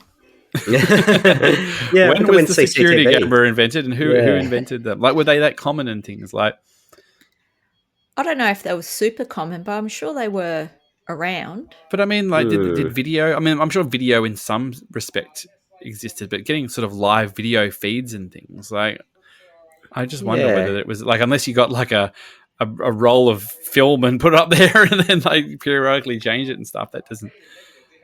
Yeah. What? Catherine's doing some live security camera research. Okay. Here. So the Google search term was, when did security cameras come out? The little blurb that comes at the top, 1942. What? Was the beginning of closed circuit television when a German engineer designed and installed the first black and white analog camera to remotely monitor the launching of a V2 rocket. Wow. Okay. All right. Well, there you go. Well, George Lucas did not invent security cameras. No. Yeah. Oh, dear. That's interesting that Leia knows Ben Kenobi as well. Like the name Ben Kenobi. Yeah. Yeah, I never thought of that. You're right. Yeah. Do you think this is Tarkin's like regular office, or is he just happened to be in here? Like, I know they like, for the purpose of this, they're just reusing sets because they won't have to build another set. But I would say so. Yeah. Like, he wouldn't think that his day-to-day office. He's got no sort of pens or obviously he wouldn't have. He'd have a stateroom, you'd think, but this is his committee meeting room. Yeah. So he might have been having something, and everyone's cleared out. Yeah, it's true. Although he's got his mates there. I've never really noticed those other guards just sort of standing there behind him. Like, look at, they've got their arms crossed. Isn't that weird? Like, look at that. I've never noticed that. Like, what like military guys just stand there with their arms crossed? They're almost like they're impatient. Like, come on. Like, they're the guys that were in the meeting, and Tarkin's like, all right, Vader, come in here. Like, tell me what you got to say. You guys just hang time for me. And they just stand about like, all right, we'll hurry up this up. You know, we were halfway through an important meeting talking about the security cameras or something. Yeah.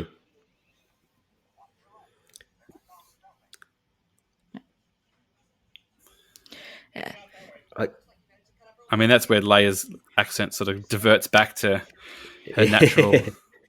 Yeah.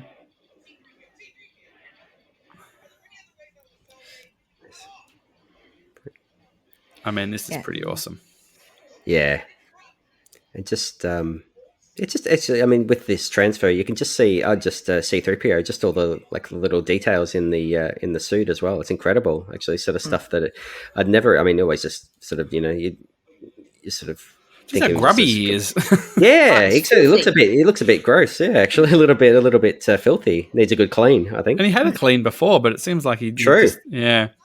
But that's what it's how great. Long does Star Wars like? How long do you reckon like it takes place over how much time from the start to the end? Do you reckon like 2 days, 3 days? Good question. Yeah, because you think how long does it take them to get to Mos Eisley? Because it sort of seemed like that's a couple of legs. Because Luke originally said, "I'll take you to Anchorhead." Yeah, so I feel like it'd probably be an hour to 2 hour drive or something, maybe. You know what I mean? Like you can pop down to Anchorhead. Sorry, you can go to Toshi Station, which is I think Toshi Station, and then Anchorhead, and then Mos Eisley. Like Toshi Station's probably like 15 minutes down the road. That's just like the outpost. Anchorhead's maybe half an hour, so you can probably get there, get back without his uncle noticing. But like if you're going to Mos Eisley, 2 hour trip there, and 2 hour back, he's going to notice you're gone. So I don't know, like I feel like that's a day, but that's like a day. Like there's the first day he gets the droids, and it's night. Then they pick up Obi-Wan. That's the next day. They go to the cantina. They pretty much leave straight there. So however long it takes in hyperspace to get from Alderaan to Alderaan from Tatooine, and then they're kind of here. And then it all sort of happens pretty quick. Like they kind of get out of here, then they've got to get to the Rebel base. And they're pretty much ready to roll. They kind of get there, get organized, and fly out and do the job. Like it feels like it's no more than 2 days. Yeah, it's always the question though how long the hyperspace travel is. Yeah, which Star Wars just never. It's as long as it needs to be. It's sort of however long it needs to be, long or short it needs to be for dramatic effect. Yeah. I mean, that's something I've never really thought of, actually. Yeah, how long it actually takes. You're right. But I think this scene was my favorite one as a kid. Like, I always remember this one probably most vividly, I reckon, of watching it as a kid. Did you ever try to hold your breath for as long as Luke was underwater to see whether you could hold your breath that long? Well, I have a friend that does that, like in any movie, whenever they're underwater, and it's. I wouldn't advise it for certain movies because it's ridiculous in certain films. What did I watch the other day that had a Jungle Cruise? I watched the other day, and that's got an underwater bit towards the end of like they're holding their breath for a long time in this movie, and there's sort of there's a few sort of ways that they get around it, but at the same time, I'm like, I'd be lucky if I can hold my breath. Like touch the bottom of the swimming pool, really, and then come back up again. I think the all-time worst I've ever seen is Alien Resurrection. They're underwater. There's an underwater scene in that, and they're underwater. It's literally about 7 or 8 minutes, and being chased by aliens, and still no one's drowned, so everyone's fine. It's ridiculous. That one is ridiculous. It's a great sequence, probably the best sequence in that film, but it is utterly preposterous. Not crazy. Real. No. So at least this one you can sort of forgive it, but he's not. I mean, he's not. I just remember as a kid, like kind of going, "Can I hold my breath as long as?" I mean, the first time he's in and out pretty quick, but the second time he goes under. Yeah, but, how great! I mean, I love the garbage compactor. Mark Hamill sort of blew a blood vessel, didn't he, by actually holding his breath? Oh wow! Yeah, he went under.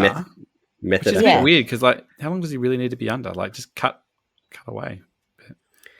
Has this ever been made into like a toy set, the trash compactor? Because it seems to be like I'm sure there'd be a lot of people that would want it. I don't know if you can make like Lego maybe.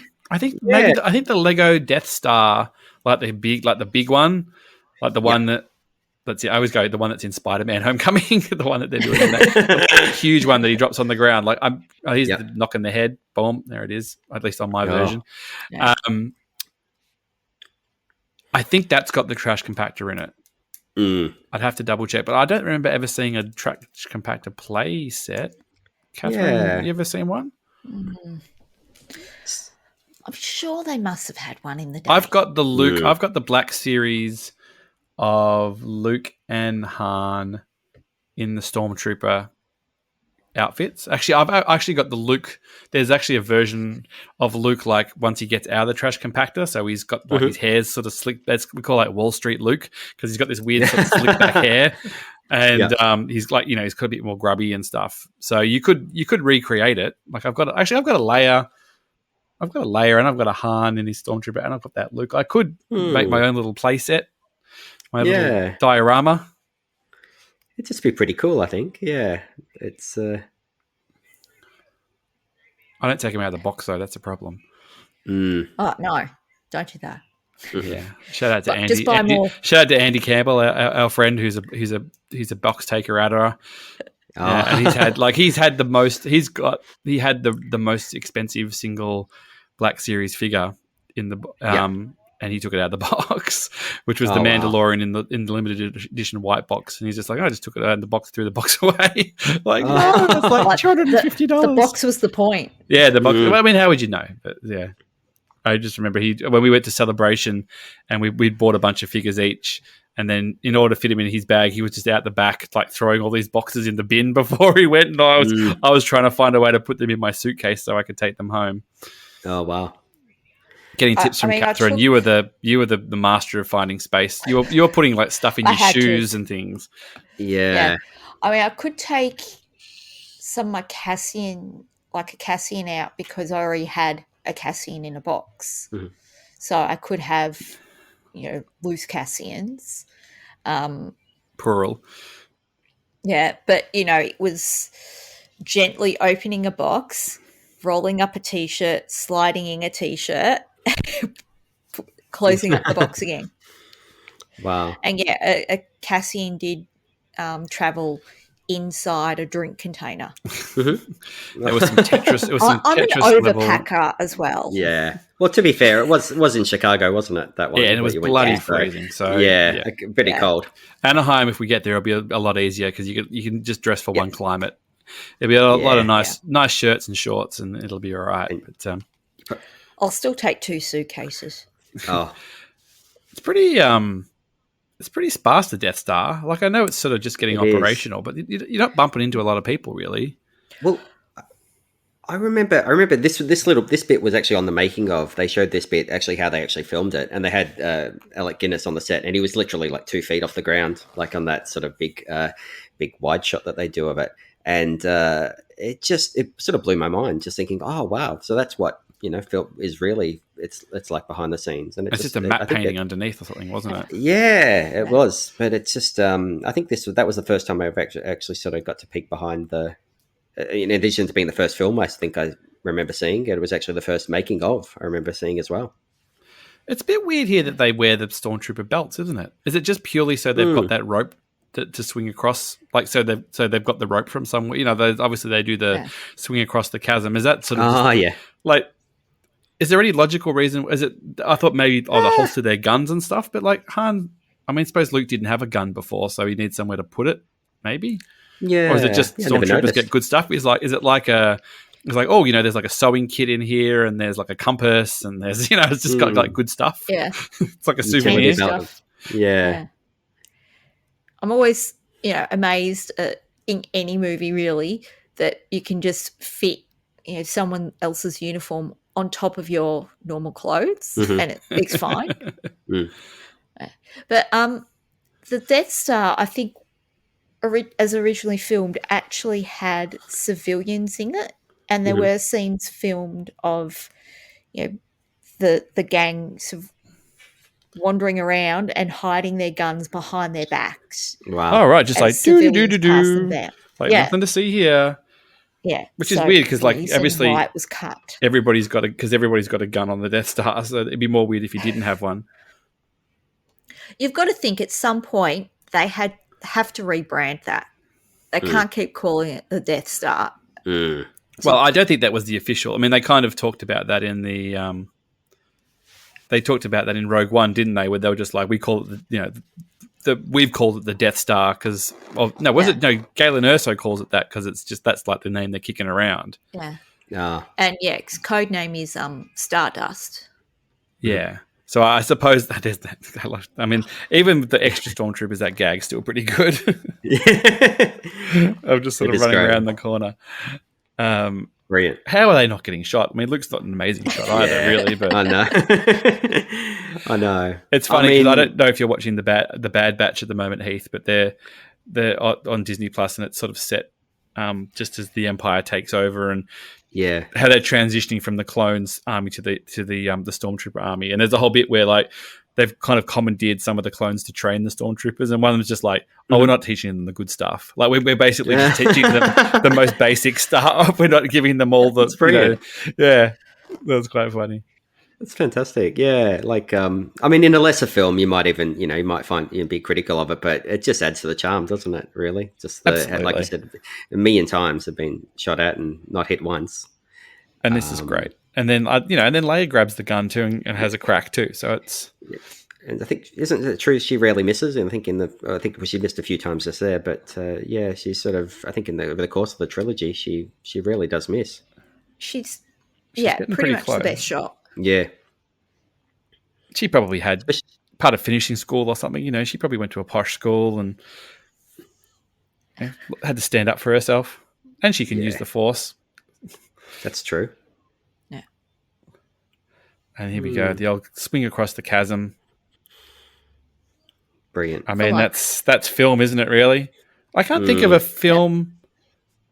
Have you seen a film recently where they've... I mean, I guess the Pirates of the Caribbean ones kind of do this. They do the heroic swinging and stuff, don't they? But certainly not like in that. I mean, that's your classic swashbuckle sort of move, isn't it? Absolutely.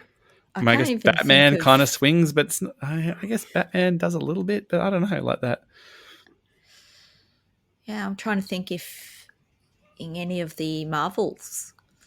Can't really think of any swings. Yeah.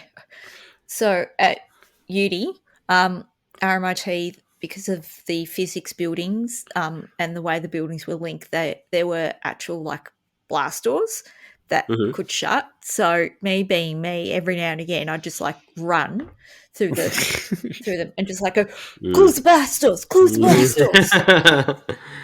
Wow. That's the time I to wouldn't do it. get as risk. Yeah. When you're a university student. Looking for someone who's going to get it. You should have been in the multimedia course like we were. You've got plenty of people who would have got it. And here they are at it. Yeah. So it's crazy to think that there's a good chance in that Obi-Wan show that like there will be another sword fight between these two. That's kind of what they're implying, unless it's all in the mind. I don't want a physical meeting. I really don't. I don't. Is it like that to old put my steel wants and proviso? needs. If they do it well, I just think it takes the meaning out of this meeting again. Mm-hmm. And also, you think if Vader knows that Obi-Wan is alive, he's going to rip the universe apart looking for him. Yeah, it seems weird because it feels like Vader is kind of about as good as he's going to get. You know what I mean? Like Vader's as good as he's going to get now because he's kind of half a machine. That's sort of, and by the time you get to Jedi, Luke is competent enough just to take him down because he's actually not that great because he's a machine. You kind of feel like a 10-year younger Obi-Wan Kenobi would just cut him down pretty quickly. You know what I mean? Like, especially Ewan McGregor. So, I don't know. Like, I'll be very curious to see whether they go down that path. And I mean, there's a classic shots. Look at how good does that look. I mean, I know they've touched up the lightsaber stuff a little bit digitally, but it's just the framing. It's so good. Like, people kind of poo-poo George's directing, but he's certainly got an eye for composition and framing and stuff. And I know he didn't direct visually too, but like you can't knock him visually. I don't think anyone can. His visual storytelling is amazing. There's discussions about dialogue, but visual storytelling, you can't. Yeah. And just his imagination. I mean, he obviously his influences. I mean, he's always talked about his influences and where it all came from. But I mean, he's definitely made it into his own, and it's amazing. I always kind of feel like the prequels were what he had in his head. You know what I mean? Like that's why they look the way they've got that look. Like I think that when he originally came up with this, like he didn't have the money, so it was like you said, Heath, it's always constrained by money, and I think that was sort of the expansive and the big, huge sort of thing. I think that was always kind of what he wanted. I'd be curious. It's just funny, like what this movie might have looked like if it had been made 20 years later now, or I don't know, or 30. I'm going to say 30 years later, and it's The Force Awakens. But yeah, but it's true. It still all looks very good, doesn't it? It's just it's fantastic. I mean, a lot of people have sort of later years have sort of said, well, it was his wife who edited the film, who maybe is the real genius behind it. And I'm like, well, I'm sure a lot of people had a lot of input, and it was all like a collaborative effort, I think, at the end of the day. Yeah. I never noticed how grubby Leia's dress is. That's filthy. Well, it would be. Speeding a trash compactor. You need to get the nappy sand out or something. And yeah. But I think one of the reasons is this my favourite scene? I don't know. There's too many. I'm just this is pretty good. I was so when The Force Awakens came out and like that Finn got behind the thing, I was just like, this is so good. Like I don't care if we've seen it before. Like nothing was cooler than these guns and stuff. I do like that Luke just sort of knows. Like I was sort of curious about like, I mean, I know Luke sort of flies space hoppers and races and stuff like that, but he's probably never really shot any blasters off a ship at anyone before.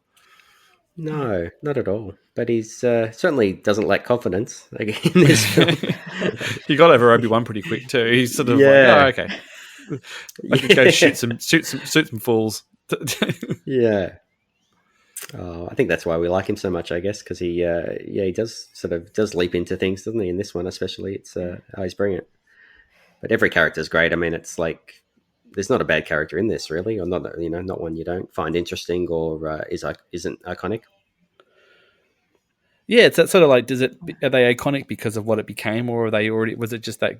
Is it half that gold of just striking that tone with those characters and the acting, the actors as well, like casting, famously we were talking about the casting before, but like they were trying to cast them as a group. It's like, all right, well, if you're going to have Harrison, let's put them with these two people and see if they all work. And yeah, absolutely. And like we talked about before, the British, filmmakers and the British actors, they're so used to just coming onto a set and doing, your Doctor Who's or just stuff all the time. Like even back then, not Midsummer's Murders, but they'd be doing just stuff all the time, and they just deliver because that's what they do. They don't care. They'll just bang and be good. That there's no snobbery. Because sometimes you check out who's in a Midsummer Murder and you go, why the hell are you doing this? You're too good for this. You're too good for this Agatha Christie thing. Well, it's interesting that you sort of talk about like doing it in Britain where they had a history of like Doctor Who.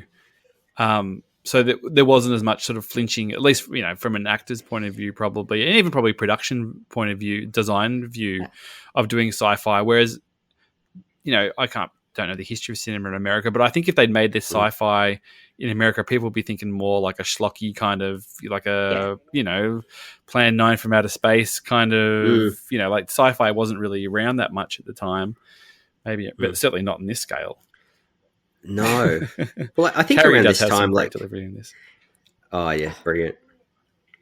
I think around this time, like sci-fi was definitely more serious. Like it was 2001 sort of style, like, very thoughtful, serious sci-fi. And this was completely different than what anyone had seen around that era in the 70s. So that's probably why it was such a hit, they said, because it was fun again. Because sci-fi cinema got sort of gritty and sort of...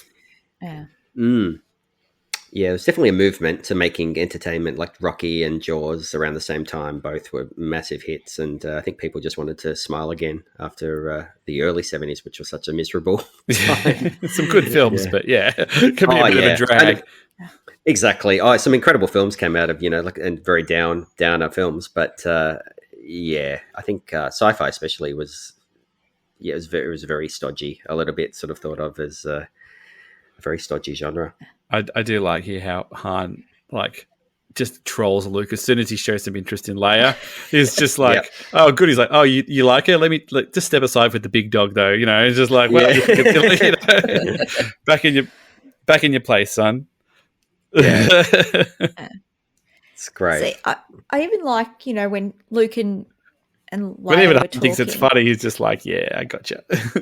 Mm. You know, Han's just leaning back, like flicking some switches, like he's just adding those little bits of, yeah, I'm not just sitting here, I'm actually have to do stuff, Mm. just adding business. It's so good. Was that shot new then? Of the I ship think so. flying past Yeah. to Yeah, the I think planet it was. behind Yeah. the thing? Was that always in the Yeah. special? Even in the special edition, was that there? I The think guy it was. with the No, but radar like- gun. No. Yeah. That, like But just before that, they go yeah, past the red moon, and there's a blue planet. Just sort of say like, hey, we're not landing on the red that's planet. new. Yeah, that's Yeah. new. Is that That's new? Like new? Don't Like, ask I me. don't oh, know. I'm gonna have to go check. It's I'm so gonna- hard to. I'm going to get my Blu-rays out and go back. Yeah.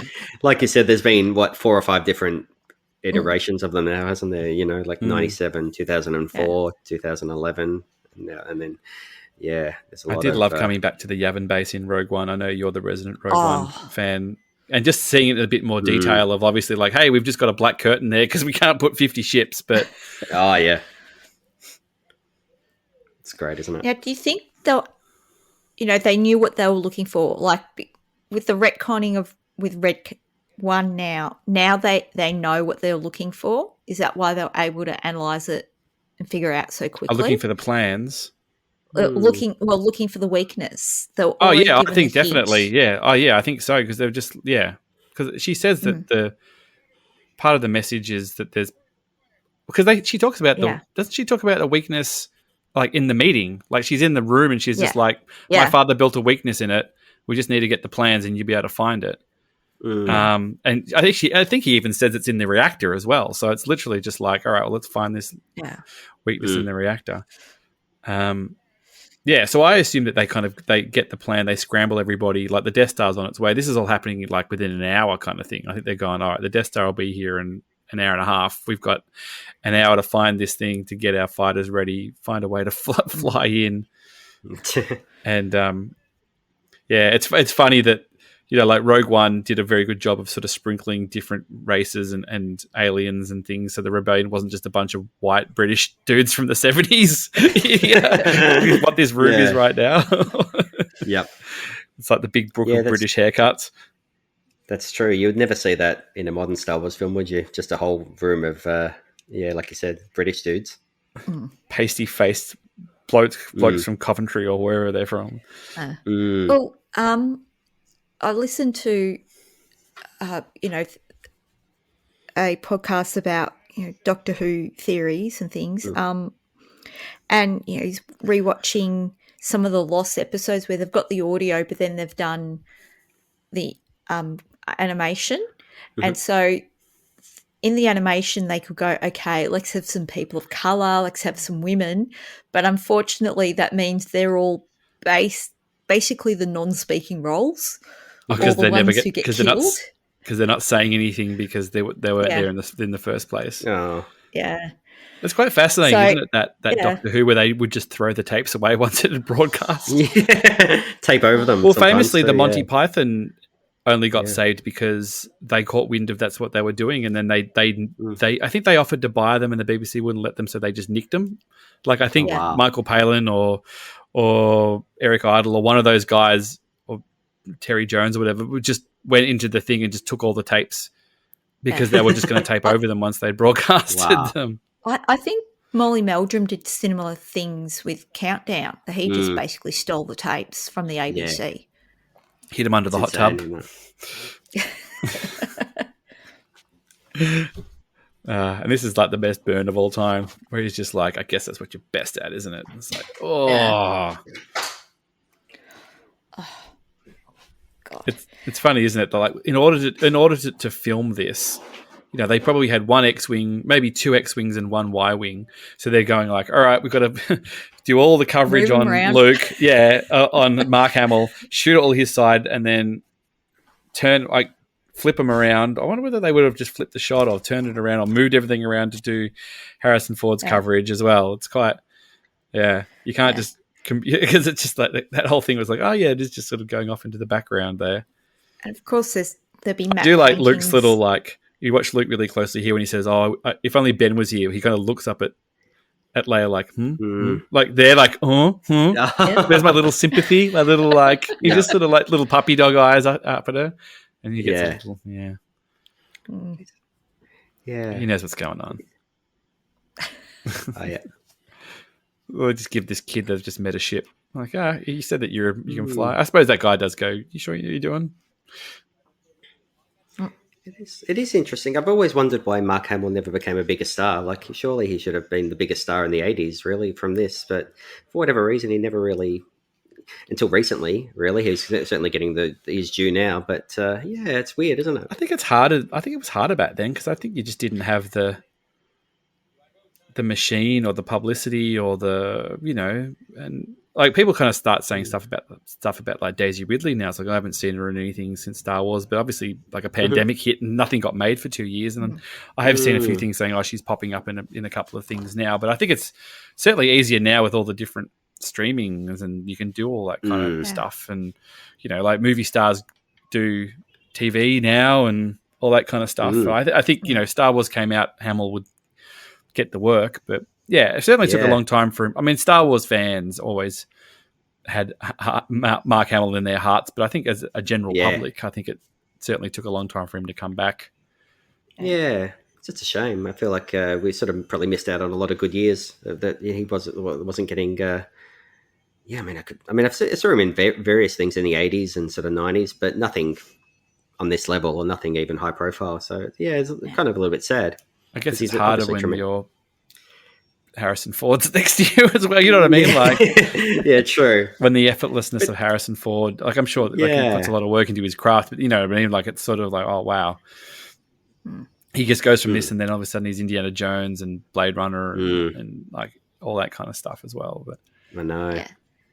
There's being able to pick your roles and having luck as well, like that something works.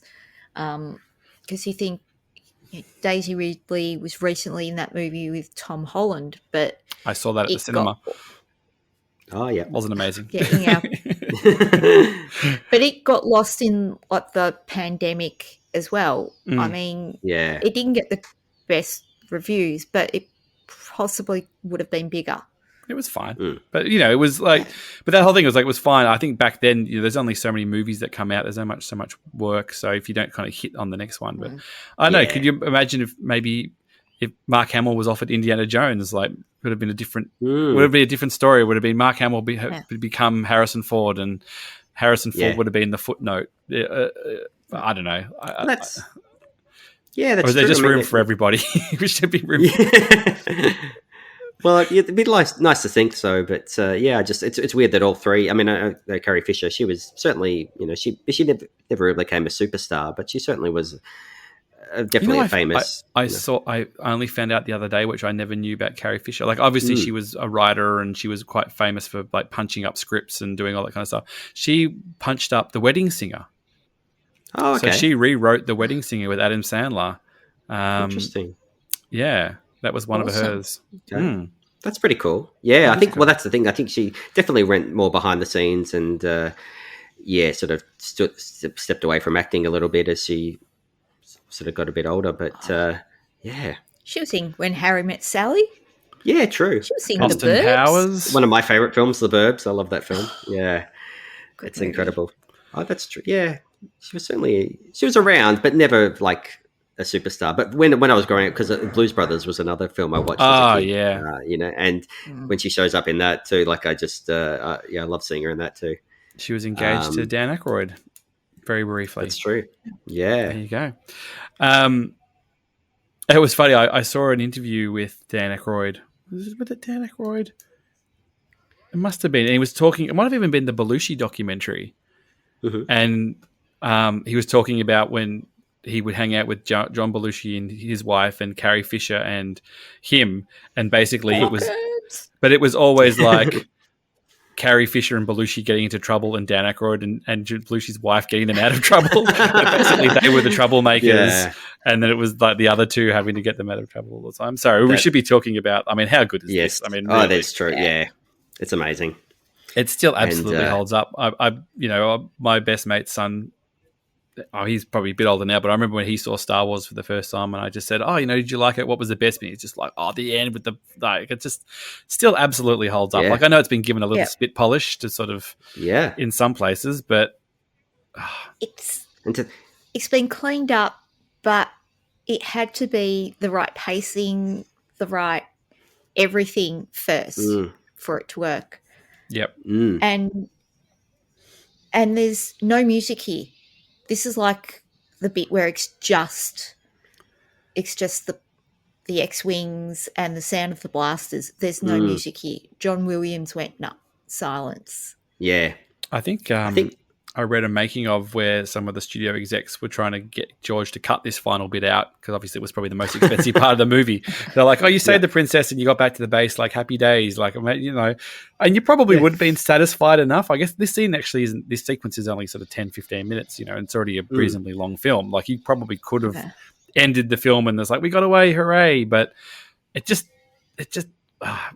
elevates it, doesn't it? Brilliant. It's just the absolute cream on the top of a delicious sponge cake that you've got. Exactly.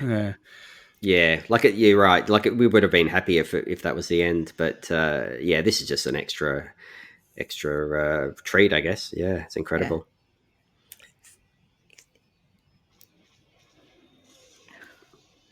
Yeah, it's just amazing. Like, and all other space battles have to live up to the trench run. Mm-hmm. Like it is. I don't know if it's ever the gold standard. I don't know if it's been bettered. I mean, Star Wars has some great space battles, and I Battle always think of Scarif. Yeah, that one's good too. I mean, they're all good. Like Return of the Jedi is really good. Like, the Last Jedi, even the start of the Last Jedi, I quite like. The Force Awakens ones are good. The Rise of Skywalker ones are good. Like they're all. I mean, Star Wars spaceships fighting and stuff is good, but for some reason, this one just whether it's the tension and if it's the pacing, if it's the way it happens, if it's because it's the first one, I don't know. Like it's just it's just probably a little bit of all. Yeah, Gold Leader going for it.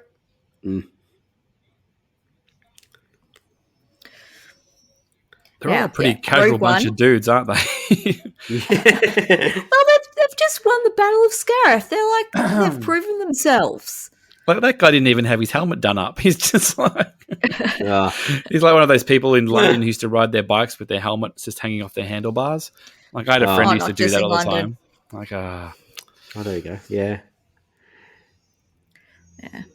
I still don't know how they did this. It's just still looks incredible. Yeah.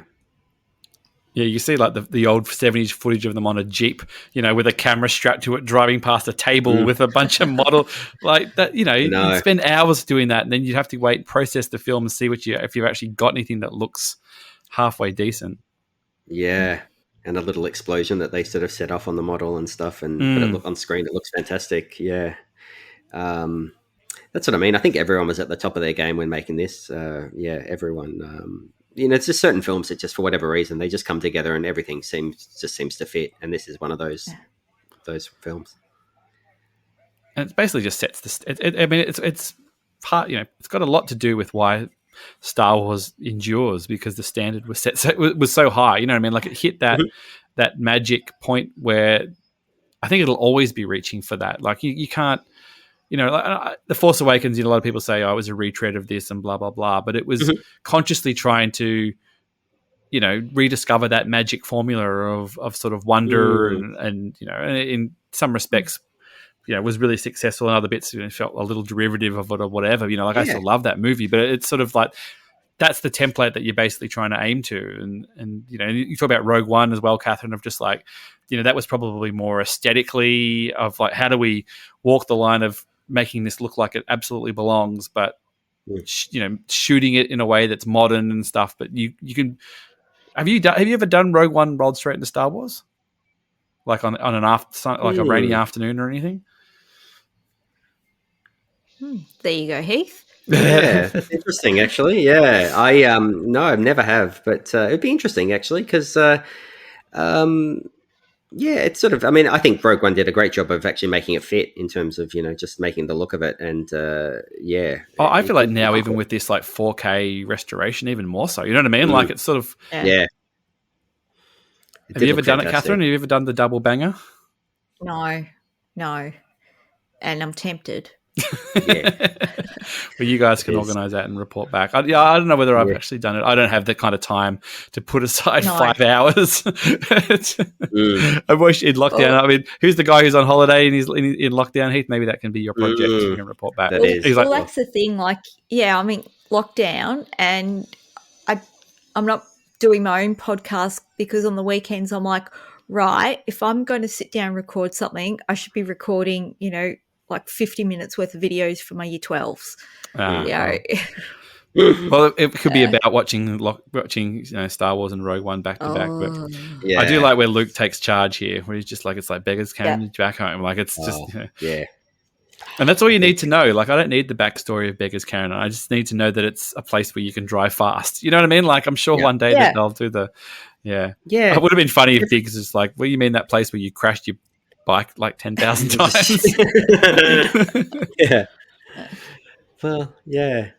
I mean, everything is in it in here. Like, I mean, I don't know. I mean, I know we like to overanalyze films these days, but there's nothing in here that's you're just thinking, oh, why did that happen, or why did this happen? I think definitely the 70s was a little bit not quite. Everyone didn't analyze every little detail like we do now, for good or bad.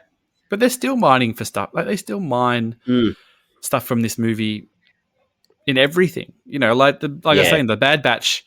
Is out at the moment, it's about to finish up, and that's absolutely mined stuff from this film, whether it's aesthetics or music or cues or feel or lines or characters or it all still it's the nexus, isn't it? It's like it's the point one where everything else comes from, and it's sort of always going to be like it's sort of the design is so strong and the tone and all that kind of stuff. And I remember when I had my friend Andy Taylor on, he did a documentary at the BBC about Star Wars. He was a producer there, and he said that we basically tried to distill it into what makes Star Wars, and they came up with scale, story, and spirit. That was the thing that we sort of managed to label it, and I think that sort of carries through. It's sort of like but again, you can't always crack the code. It's not always quite right. Star Wars has never quite got it always right since, but it's a good thing to keep reaching for. Absolutely. I mean, like you said, it gets us. Oh, it's great. Well, I think just getting the spirit of it is important, and I think, But it's hard to quantify, is it? You know what I mean? Like it's hard to, because if you could just do it, you could just do it. It's sort of that, and I think the sequel trilogy, particularly The Force Awakens, I think is the establishing one, did a pretty good job of trying to tap into that. I remember sort of seeing. Even like the trailer for the first time and the look and going like, oh, okay, like it looks like Star, like it doesn't look sort of as digital. It looks a little bit more sort of boots on the groundy. And poor old R2. Practical effects. Yeah, I know. Yes, I know that sort of real set practical effects, but yeah, it did look great.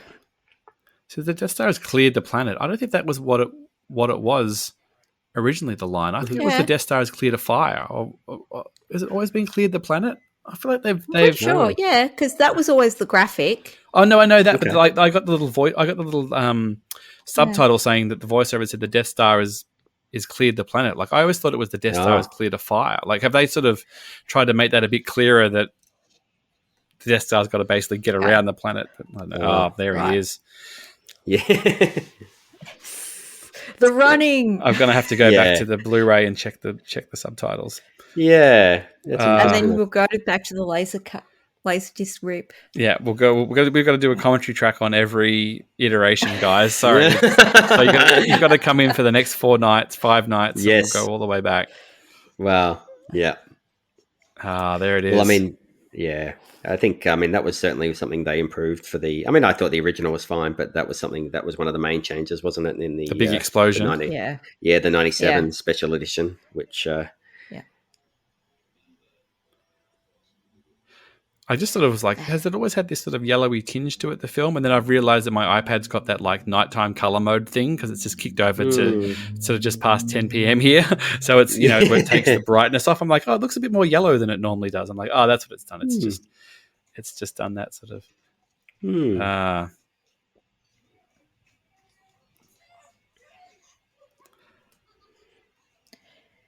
See, there's other X-Wing pilots or pilots there, Ooh.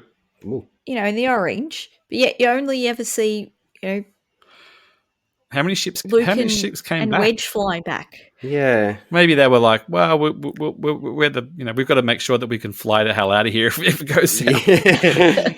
Yeah. We're gonna like have the transport standing by or the escape thing. Wow, guys, we've almost made it to the end And that's here. it. I know. It's We've sort just of got to get wraps it our up pretty medals, quickly, doesn't it? I mean, it does fly at a clip. This movie. I mean, it is a 2-hour film, and we did talk about when we I floated the idea of you guys are doing a commentary track and things, and we were talking about maybe doing Caravan of Courage and things, and I just sort of thought, well, if we do that, we've got to go back and watch it first so we know what we're talking about, and it's a lot. I thought, if we haven't done classic Star Wars, if we do classic Star Wars, everyone knows it. You can put it on, you can talk to it. It's a nice, warm, fuzzy feeling in the middle of a pretty crappy time. So it seemed like a good little bit of chicken soup for the soul, as they say. Yeah. Well, it's now, can we talk about Luke's outfit here? Because it's a banger. Yeah. It's a banger of an outfit. Famously, the famous Luke Skywalker Black series of this, where they misspell Skywalker on the box. Oh, wow. Which I've got over on my shelf. Yeah, it's an official product. Yeah. Oh, yeah, wow. They've just it says like Luke Skywalker on it or something like that. Like no. Yeah. I've got the Black series of this outfit as well. Have you got the misspell as well?